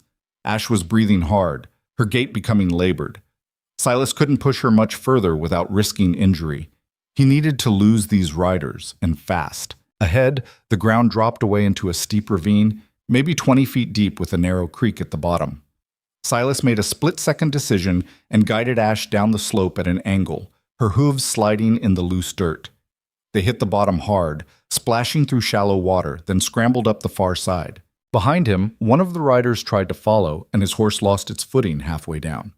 Horse and rider went tumbling, a tangle of limbs and dust. The other 2 pulled up short at the edge, unwilling to risk the same fate. Silas didn't look back again. He pushed Ash into the trees on the far side of the ravine and kept moving until the sounds of pursuit faded completely. Only then did he slow, letting the mare catch her breath while he tried to figure out what to do next. The saddlebags were still secure, the package of evidence still safe. But Emma was in trouble, and the plan was falling apart before it had really begun. He needed to regroup, needed to think. The sound of a single horse approaching made him tense, hand moving to his gun. But the rider who emerged from the trees wasn't one of Maddox's men. It was Emma, her face pale and streaked with dirt, Clara's mare lathered with sweat. "Emma," Silas said, relief flooding through him. "What happened?" "I heard shooting." "They were waiting for me too," she gasped. 4 men, blocking the road to Clayton. I tried to run, but they cornered me near the old Miller place. I thought they were going to kill me." "How did you get away?" "I didn't. Not really." Emma's hands were shaking as she spoke. One of them, the older one with the scar on his neck, he told the others to let me go. Said Maddox wanted information, not bodies. That shooting you heard was them firing over my head, trying to scare me back toward town. Where's your package? Emma's face crumpled. They took it. Took the evidence and told me to ride back to Red Hollow and stay there. Said if I tried to leave again, they wouldn't be so merciful. Silas cursed under his breath. 2 packages gone. His and Emma's. That left 3 back at the boarding house, but without a way to deliver them, they were useless. Maddox had outmaneuvered them completely. Come on, Silas said. We need to get back to town. They rode together, moving cautiously, watching for more ambushes. But the land was quiet now, empty except for the wind and the occasional cry of a hawk circling overhead. Maddox's men had made their point. The roads were closed. The resistance was contained. Red Hollow looked different when they returned just after noon. Maddox's men were everywhere, posted at the ends of streets, lounging outside the saloon, standing in front of the boarding house like sentries. The message was clear. The town was under occupation now. Clara met them at the door, her face tight with worry and anger. Thank heaven you're alive, both of you. Barely, Emma said. She looked close to tears. They took the evidence. We failed. You didn't fail, Clara said firmly. You tried. That's more than most people do. Inside, Amos and Elias were waiting, both looking grim. The table where they'd worked all night was bare now, the documents hidden away somewhere safer. They know, Amos said without preamble. Maddox knows about the telegrams, knows about the newspaper, knows about everything we've been planning. He's got men watching this building, watching the schoolhouse, watching the roads. We're trapped. How did he find out? Silas asked. Does it matter? He knows. And now he's tightening the noose. Amos sat down heavily, suddenly looking every one of his 70-plus years. I'm sorry. I thought we had a chance. I really did. But Maddox is too strong, too connected. We were fools to think we could beat him. We haven't lost yet, Silas said, though he wasn't sure he believed it. Haven't we? Elias gestured toward the window. Look outside, we're under siege. Even if the authorities respond to your telegrams, which they might not, it'll take days for them to arrive. Maddox can do a lot of damage in days. Emma sank into a chair, her face in her hands. We should have known. We should have known he'd be watching, waiting for us to make a move. Silas stood by the window looking out at the street.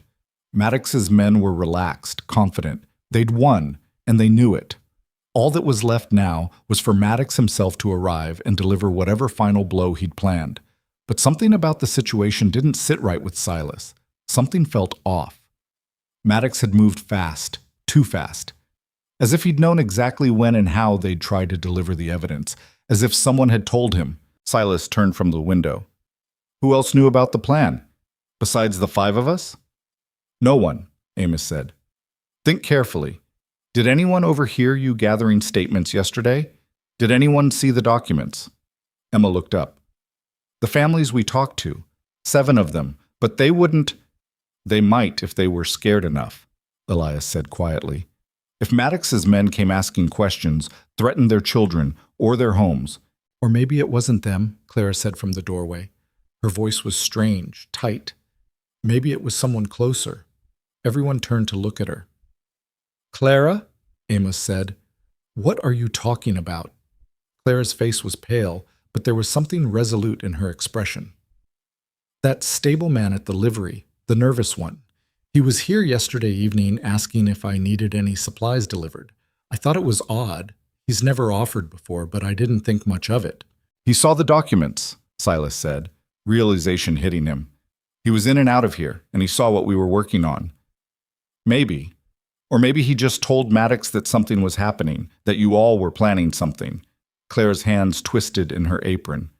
I should have been more careful, should have kept the doors locked, kept strangers out. It's not your fault, Amos said. Isn't it? This is my boarding house. I'm supposed to protect the people staying here. Silas moved away from the window, his mind working fast. So Maddox had known, had prepared, had outmaneuvered them at every turn. Fine. That was one way to play this. But there was another way, a riskier way, that might just work if he was willing to push all his chips to the center of the table. We need to change tactics, he said. Stop trying to sneak around Maddox and confront him directly. That's suicide, Elias said. Maybe, but it's better than sitting here waiting for him to make the next move. Silas looked at each of them in turn. Maddox thinks he's won. He's confident, comfortable. That makes him vulnerable. Vulnerable to what? Emma asked. To the truth, spoken out loud, in front of witnesses, where he can't hide behind lawyers and forged documents. Amos frowned. I don't understand. Maddox wants a confrontation. He wants to come here, to this boarding house, and finish what he started. Show the town that resistance is futile, that he's untouchable. Silas began pacing. So we give him what he wants. We invite him here, but we do it publicly, in the street, where everyone can see and hear, and we lay out every crime he's committed, every family he's destroyed, every law he's broken. We put it all out in the open. And then what? Clara said. He'll just deny it, or his men will shut us up permanently. Maybe, but maybe not. Because here's what Maddox doesn't know. Those telegrams I sent yesterday, they weren't just requests for investigation. I also sent messages to the Army, specifically to the Veterans Affairs Office, about how a decorated war hero is being systematically destroyed by a corrupt land baron, and I mentioned Sergeant Amos Whitaker by name. Amos's eyes widened. You think they'll respond to that? The Army takes care of its own, especially veterans of Whitaker's caliber. They might not care about land fraud in a remote territory, but they'll care about one of their heroes being humiliated and threatened. And if they're already on their way, if they arrive while Maddox is in the middle of gloating, he won't be able to talk his way out of it. That's a lot of ifs, Elias said. It is, but it's all we've got. Silas stopped pacing and faced them. I'm not saying it's a good plan. I'm saying it's the only plan left. We go loud, we go public, and we force Maddox to show his true face in front of the whole town. Either the authorities arrive in time, or they don't. But at least we'll go down fighting. The room was quiet for a long moment. Then Amos stood, his one hand gripping the edge of the table. I'm in, he said. I'm tired of hiding, tired of being afraid. If this is how it ends, then let it end with me standing up instead of kneeling down. Me too, Emma said, her voice steadier now. My father died fighting Maddox. I won't dishonor his memory by giving up. Elias nodded slowly. I've spent 2 years documenting crimes and doing nothing with the evidence. If there's a chance, even a small chance, that we can make a difference, I'll take it. Clara was the last to speak. She looked at each of them, her expression unreadable, then sighed. You're all crazy, she said, but I'm tired too. Tired of being scared, tired of living under Maddox's thumb, tired of pretending this is normal. She straightened her shoulders. My husband would have done this, so I will too. Then we're agreed, Silas said. Now we just need to get Maddox to come to us. As it turned out, they didn't have to wait long. Less than an hour later, a rider appeared at the end of the street, one of Maddox's men, carrying a white cloth tied to a stick, a parley flag. He rode slowly up to the boarding house and stopped just outside. Mr. Maddox requests a meeting, the rider called out. 3 o'clock this afternoon in the town square. He says he's tired of games and wants to settle this matter once and for all. Silas stepped out onto the porch. Tell Mr. Maddox I'll be there. The rider nodded and rode off. Silas watched him go, then turned to find the others gathered behind him. 3 o'clock, Amos said. That's 2 hours from now. Enough time to prepare, Silas said. Elias, I need you to spread the word. Tell everyone in town there's going to be a meeting in the square. Tell them it's important, that they need to be there. Most people won't come. They're too scared. Some will. The ones who still have some fight left in them, that's all we need. Witnesses who'll remember what happens. And what is going to happen? Clara asked. Silas looked at her steadily. Either Maddox backs down or everything goes to hell. Not much middle ground. The next 2 hours passed in a blur of preparation. Elias went door to door spreading word of the meeting. Emma helped Amos into his full dress uniform, brushing it clean and pinning his medals to his chest. 3 of them, tarnished with age but still recognizable. Clara cooked a meal that nobody ate, just keeping her hands busy to avoid thinking too hard about what was coming. Silas checked his gun, made sure it was loaded, and the action was smooth. He wasn't planning to start a gunfight. That would only give Maddox an excuse to crush them, but he wasn't going to walk into that square unarmed either. At 2:45, they left the boarding house and walked toward the town square. Maddox's men watched them pass but didn't interfere. The square was already filling with people. Not as many as Silas had hoped, but more than he'd feared. Maybe 40 townspeople standing in nervous clusters, whispering among themselves.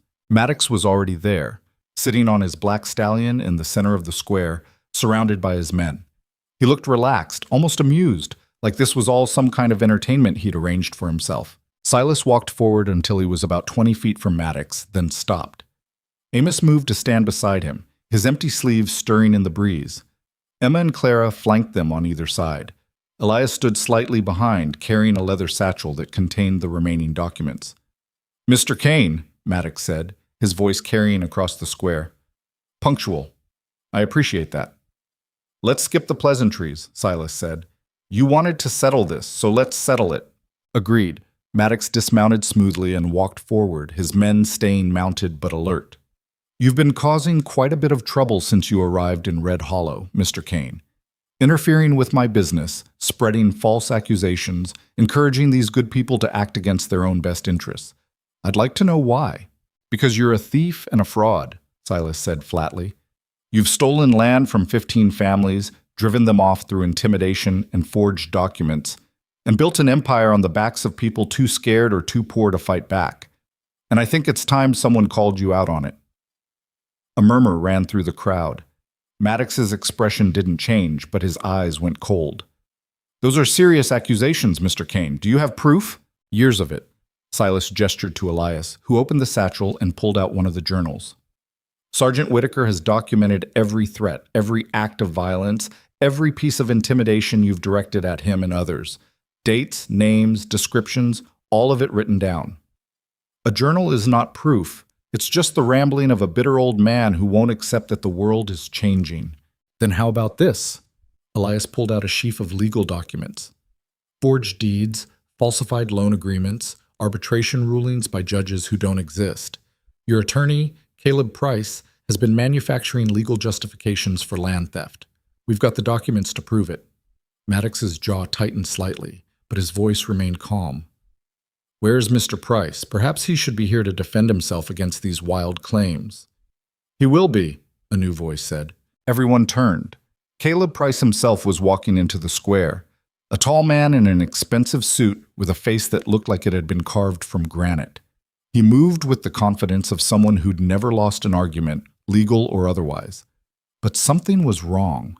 Price's face was pale, and his hands were shaking slightly as he approached Maddox. "Caleb," Maddox said, surprise flickering across his face. "What are you doing here?" Price stopped a few feet away. For a long moment, he didn't speak. Then slowly, he reached into his coat and pulled out a thick envelope. "I'm done, Vern," he said quietly. "I'm done lying, done forging documents, done destroying families for your profit. This envelope contains every piece of evidence you'll need to convict us both. Forged deeds, falsified court orders, records of bribes paid to territorial officials, all of it." The square went deadly silent. Maddox stared at his attorney like he'd grown a second head. "What are you talking about?" "Caleb, put that away. We can discuss this in private." "No." Price's voice was stronger now. "We're not discussing anything. I'm turning myself in, and I'm taking you down with me." "You can't be serious. After everything I've done for you?" "Everything you've done to me," Price corrected. "I've been your tool for 5 years, Vern, your weapon, and I'm sick of it, sick of waking up every morning hating what I see in the mirror, so I'm ending it, right here, right now." Maddox's face went red. "You're making a mistake, Caleb, a very big mistake." "Maybe, but at least it's my mistake, not yours." Price turned to Silas and held out the envelope. "Give this to the authorities when they arrive. It should be more than enough to put Maddox in prison for the rest of his life." Silas took the envelope, hardly believing what was happening. This wasn't part of the plan. This was better than the plan. Maddox took a step toward Price, his hand moving toward his gun. "You're not walking away from this, Caleb. I won't let you." "Then shoot me," Price said calmly. "Do it in front of all these witnesses. Add murder to your list of crimes." For a moment it looked like Maddox might actually draw. His hand hovered near his gun, his face twisted with rage. But then he seemed to realize where he was. surrounded by townspeople, exposed in the light of day with nowhere to hide. His hand fell away from the gun. "This isn't over," Maddox said, his voice shaking with barely controlled fury. "Yes, it is," Amos said, stepping forward. His voice carried across the square, strong despite his age. "It's over, Maddox. You've lost. Your attorney just confessed in front of 40 witnesses. Federal investigators are already on their way, responding to telegrams sent yesterday. The Army's Veterans Affairs Office has been notified about your treatment of decorated soldiers. There's nowhere left to run." "You think the Army cares about you?" Maddox spat. "You're just another broken-down veteran they forgot about decades ago." "Wrong," another voice said. This time it came from the edge of the square. A man in an army uniform, a captain judging by his insignia, walked into view, followed by two more soldiers. Behind them came three men in civilian clothes, but with badges pinned to their coats. Federal marshals. "Captain William Morrison," the officer said, his voice crisp and formal. "I'm here on behalf of the Army's Veterans Affairs Office, investigating reports of mistreatment of a decorated veteran. You must be Sergeant Whitaker." Amos saluted with his one arm, his face filled with an emotion Silas couldn't quite name. Pride, maybe? Or vindication? "Yes, sir," Amos said. "At ease, Sergeant." The captain turned to Maddox. "And you must be Vern Maddox. I have some questions for you. So do these gentlemen." He gestured to the marshals. One of the marshals stepped forward.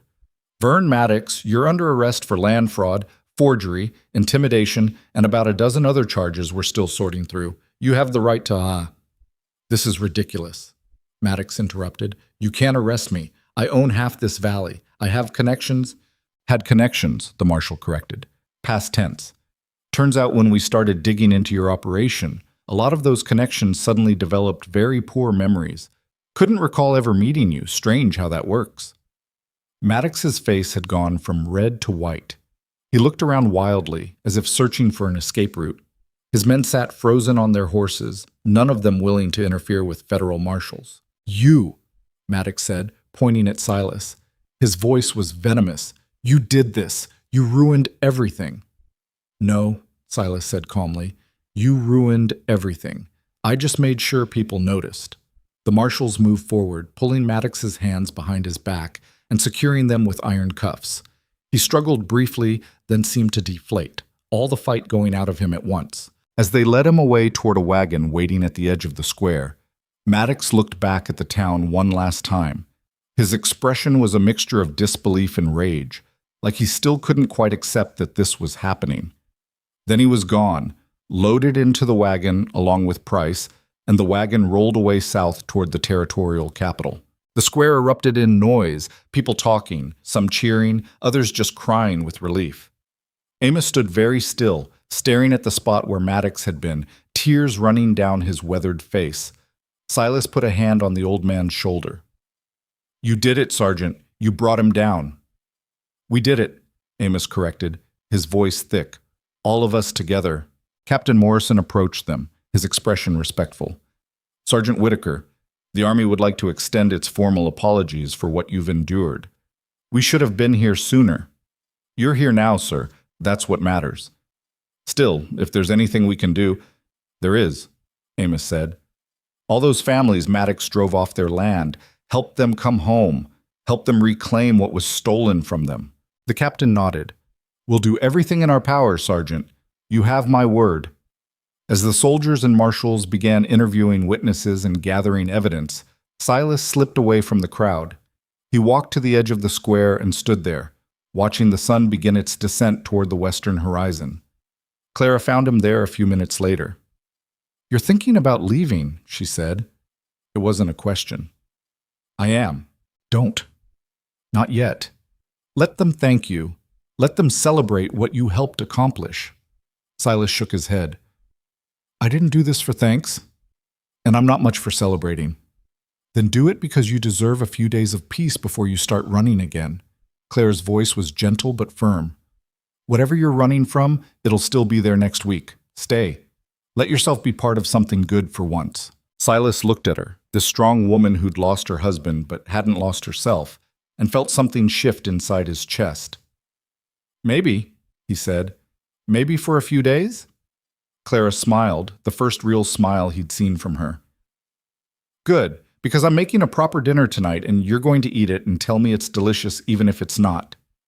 Yes, ma'am. As darkness fell over Red Hollow, lights began appearing in windows that had been dark for years. Doors opened.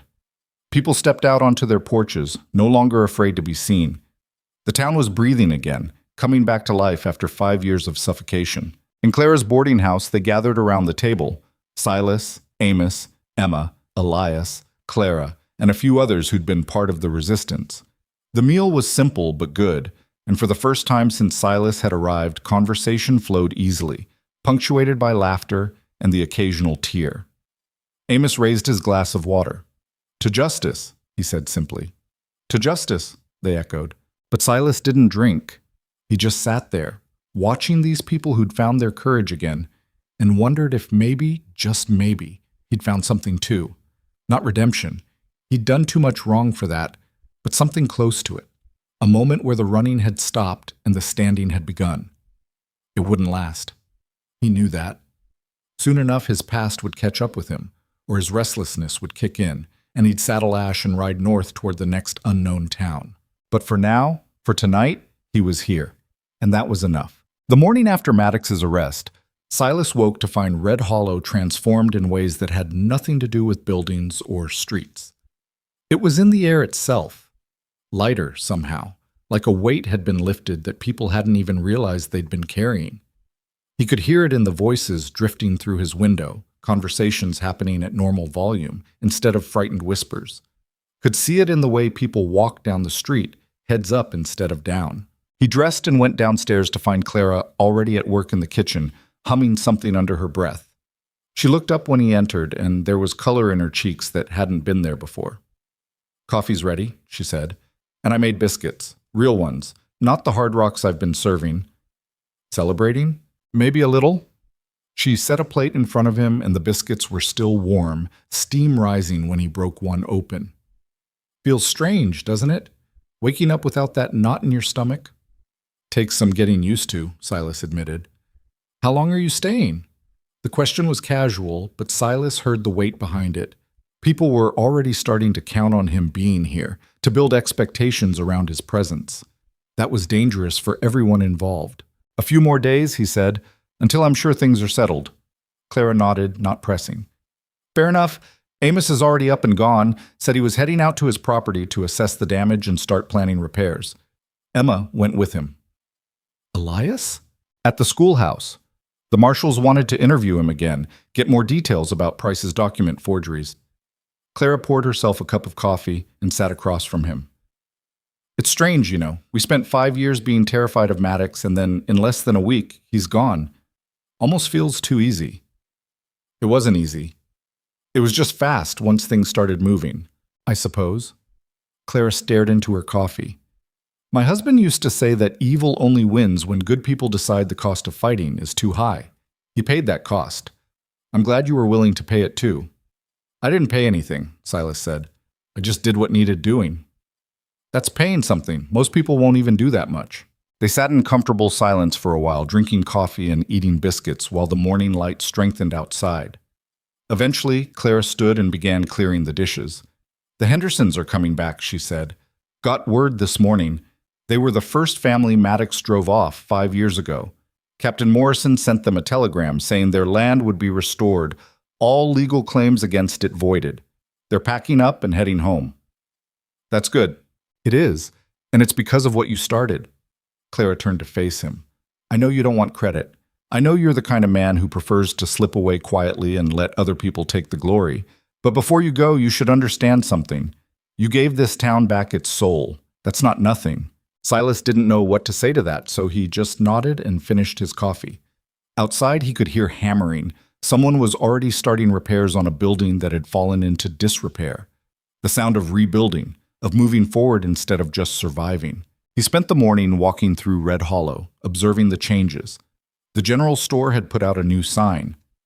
The saloon had opened its doors wide, and the owner was sweeping out months of accumulated dust. Near the old fountain in the square, someone had started clearing away the dead weeds that had grown up around it. Small changes, but they added up. The town was remembering what it had been before fear took over. Elias found him near the square, slightly out of breath from hurrying. "Silas," he said, "the marshals want to talk to you. They're at the boarding house."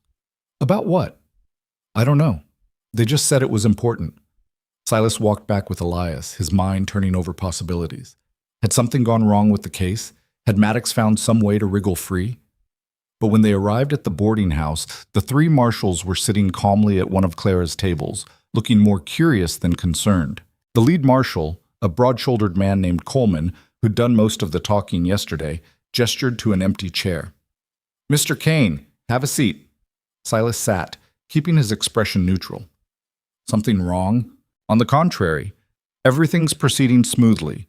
Maddox and Price are in custody, the territorial attorney is building an airtight case, and we've started the process of returning stolen property to its rightful owners." Coleman leaned back in his chair. "But we've got some questions about you." "Such as?" "Such as who you are and where you came from. You appeared in Red Hollow less than a week ago, and within days you've orchestrated the downfall of the most powerful man in the valley. That's impressive, but it also raises questions." "I'm just a drifter who happened to be passing through." "That's what you said. But drifters don't usually have the skills to organize resistance movements, coordinate evidence gathering, and manipulate a corrupt land baron into exposing himself publicly." Coleman's eyes were sharp, assessing. "You've done this before, haven't you?" Silas didn't answer. "We did some checking," Coleman continued. "Sent some telegrams of our own, asked around. Your name came up in a few places. Seems like trouble has a way of following you, or maybe you follow it. If you've got a question, ask it." "Are you running from something, Mr. Kane? Because if you are, if you've got warrants or outstanding charges somewhere, I need to know about it." "I'm not wanted for anything," Silas said. It was technically true. The things he was running from weren't the kind that showed up on wanted posters. Coleman studied him for a long moment, then nodded. "All right, I'll take your word for it. But understand something. What you did here was good work, dangerous work, but good. If you ever decide to stop drifting and put those skills to more regular use, the Marshal Service could use men like you." "I'm not a lawman." "Maybe not, but you've got the instincts for it. Think about it." Coleman stood and extended his hand. "Anyway, thank you for what you did here, for giving us a case we can actually win." Silas shook his hand and watched the marshals leave. Elias had been standing in the doorway, listening. He came over and sat down. "Are you?" he asked. "Running from something?" "Everyone's running from something," Silas said. "Some of us just run farther than others." "That's not an answer." "It's the only one I've got." Elias nodded slowly. "Well, whatever you're running from, I hope you find a way to stop someday. You're too good at helping people to spend your whole life moving from town to town." "Maybe." Silas stood. "I'm going to check on Amos, make sure he's all right out at his place." The ride to Amos's property was peaceful in a way it hadn't been before. No watching eyes from ridge lines, no sense of hidden threats. Just open country, brown grass swaying in the wind, and a sky so blue it hurt to look at. He found Amos and Emma at the ruins of the barn, surveying the blackened timber and collapsed roof. The old man looked smaller somehow without Maddox's shadow looming over him, but there was life in his eyes that hadn't been there a week ago. "Silas," Amos said, turning, "come to see the damage?" "Come to see if you need help rebuilding." Amos looked surprised, then pleased. "I couldn't ask you to." "You're not asking. I'm offering," Emma smiled. "We could use the help. There's a lot of work to do, and it's just the two of us." "3," a new voice said. They turned to see Elias approaching on a borrowed horse, looking uncomfortable in the saddle, but determined. Behind him came 2 more riders, men Silas recognized from town, farmers who'd given witness statements. 4 and 5, one of them said, dismounting. "Figure you earned some help, Sergeant. And it's not like we've got Maddox's men burning our fences anymore. Got time to spare." Over the next hour, more people arrived. Clara came in a wagon loaded with tools and food. The Henderson family showed up, newly returned and eager to help their old neighbor. Even some of Maddox's former employees appeared, men who'd been hired muscle but were now just unemployed workers looking to make amends. By afternoon, the property was full of activity. Men clearing debris, women organizing supplies, children running between the adults carrying messages and water. It wasn't organized, wasn't efficient, but it was real. People helping people, Not because they were forced to, but because they wanted to. Silas worked alongside them, pulling charred timbers and stacking salvageable wood. The physical labor felt good, simple, and honest. No complicated plans, no dangerous confrontations, just work that needed doing and hands willing to do it. As the sun started dropping toward the horizon, they gathered around a fire Clara had built. Someone produced a bottle of whiskey, and it was passed around with shared stories and laughter. Amos sat with his back against a wagon wheel, Emma beside him, looking more content than Silas had ever seen him. "You know what the best part is?" Amos said to no one in particular. "It's not that Maddox is gone. I mean, that's wonderful, don't get me wrong, but the best part is this." He gestured at the people gathered around.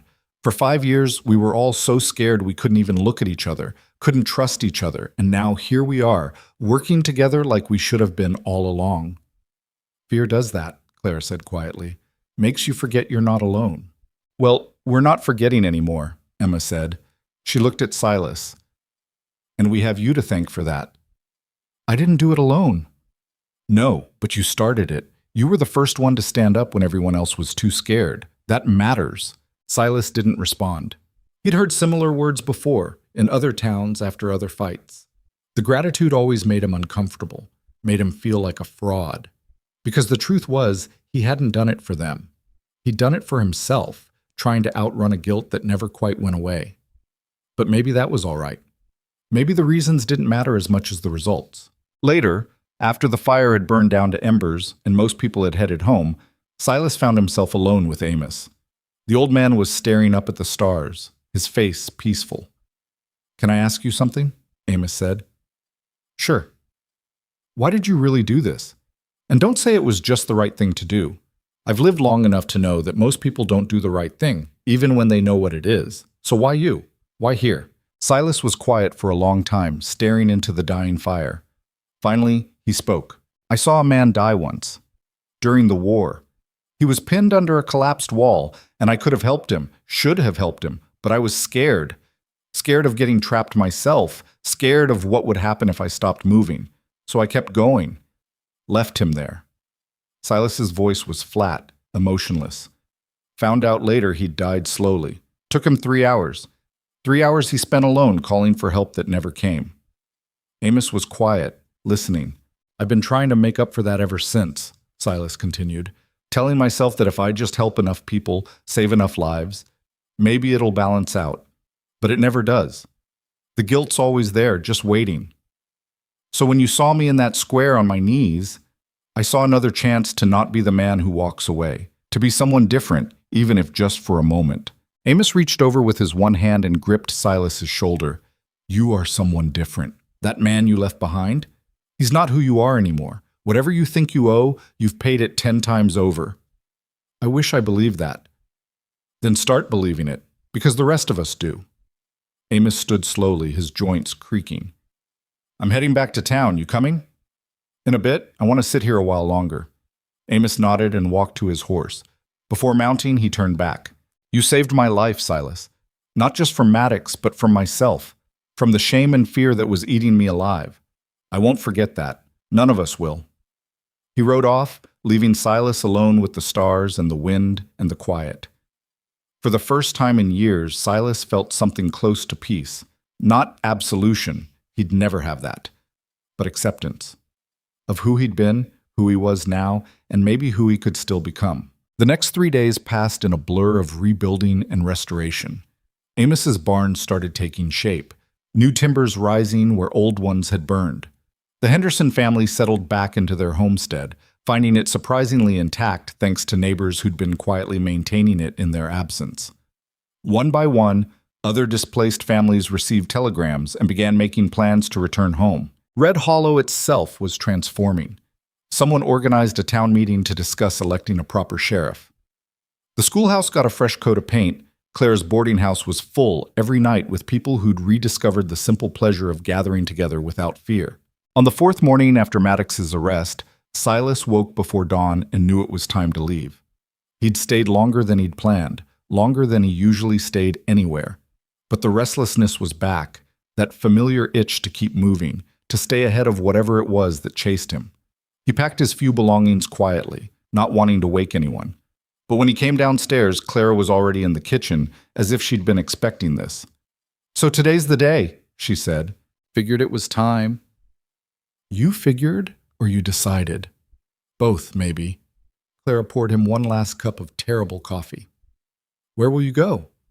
"North, always north. There's a town called Silver Creek about a week's ride. Heard they might need a hand with some trouble they're having." "There's always trouble somewhere, isn't there?" "Usually." They sat in silence for a moment, then Clara spoke again. "You know you could stay. There's work here. People who'd welcome you. You don't have to keep running." "I know, but I'm not ready to stop yet." "Will you ever be?" Silas didn't answer. He wasn't sure he had an answer. Amos appeared in the doorway, fully dressed despite the early hour. "Thought I might have missed you." "Just leaving now." "Good. I wanted to say goodbye properly." Amos extended his one hand. "Thank you, Silas Kane, for everything." Silas shook his hand. "You did the hard part, Sergeant. You kept the records, you refused to give up, you stood your ground. I just helped push things over the finish line." "We both know that's not true, but I'll let you keep your modesty." Amos's eyes were bright. "If you ever find yourself back this way, you'll always have a place here. Remember that." "I will." Emma came down the stairs, rubbing sleep from her eyes. When she saw Silas with his pack, her face fell.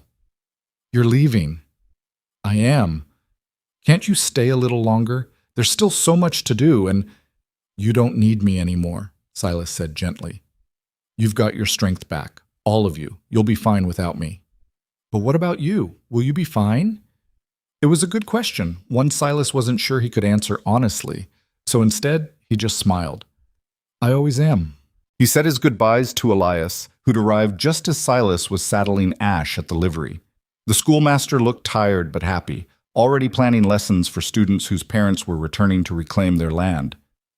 "You're a good man, Silas Kane," Elias said, "even if you don't believe it yourself." "Keep telling people the truth," Silas replied. "Keep writing it down, keeping it safe. That's how you make sure men like Maddox don't come back." "I will.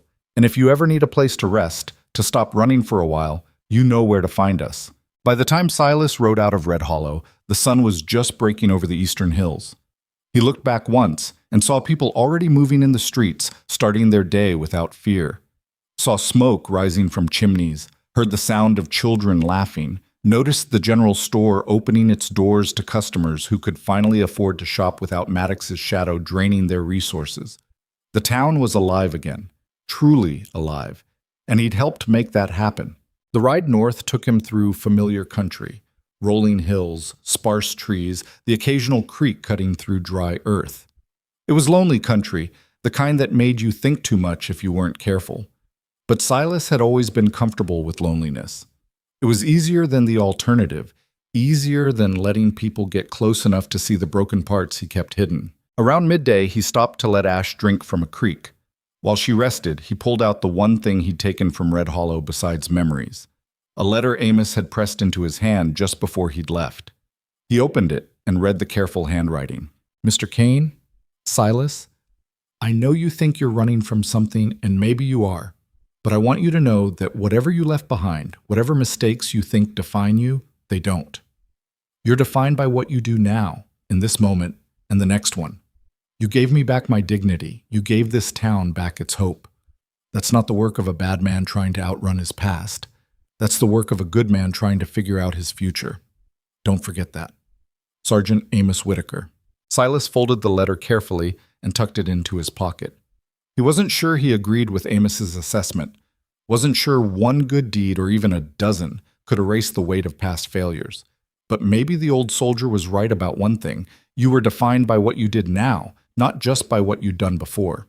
And right now, in this moment, Silas Kane was a man who'd stood up when it mattered, who'd helped people who couldn't help themselves, who'd reminded a town that courage wasn't the absence of fear, but the decision to act despite it. Maybe that was enough. Maybe it didn't erase the past, but it built something new on top of it, something better. He remounted Ash and continued north, toward Silver Creek, and whatever trouble waited there. Behind him, Red Hollow grew smaller in the distance, then disappeared entirely as the road curved around a hill. But Silas carried it with him, carried the memory of Amos standing tall in his uniform, medals gleaming in the sun. carried Emma's fierce determination and Clara's quiet strength, carried the sound of people laughing without fear and working together without suspicion, carried the knowledge that sometimes, just sometimes, standing your ground instead of walking away made all the difference. The afternoon sun was warm on his shoulders, and ahead the road stretched empty and inviting. Somewhere up there was another town, another problem, another chance to be the man he wanted to be instead of the one he'd been. Silas Kane rode toward it with something he hadn't felt in years. Not quite hope, but close enough. The knowledge that running didn't have to mean fleeing, that sometimes you ran toward things instead of away from them, toward the next fight, the next stand, the next moment where you chose to be brave instead of broken. And maybe, eventually, those moments would add up to something that looked like redemption. Or maybe they wouldn't. Either way, he'd keep riding, keep fighting, keep trying to be better than the sum of his mistakes. Because that's what men like Sergeant Amos Whitaker had taught him. That honor wasn't about being perfect. It was about standing up when it mattered, even when you were scared. Especially when you were scared. The past couldn't be changed. The man Silas had left behind during the war was still dead, still alone in his final moments. That guilt would never fully disappear. But it didn't have to win either. Red Hollow had taught him that. A small town in a dusty valley where ordinary people had found extraordinary courage when someone finally gave them a reason to hope. Where an old soldier had straightened his shoulders and polished his medals and remembered what it felt like to stand tall. Where Silas Kane had stopped running just for a little while and discovered that standing still didn't always mean getting caught. Sometimes it meant finding yourself instead. He rode north as the sun climbed higher, Ash's hoofbeats steady and sure, leaving Red Hollow behind but carrying its lessons forward. Toward whatever came next, whatever town needed help, whatever fight needed fighting. But this time, for the first time in years, he rode with something besides ghosts for company. He rode with the memory of what it felt like to make a difference, to matter, to be the kind of man who stood up instead of walking away. And that, in the end, was everything.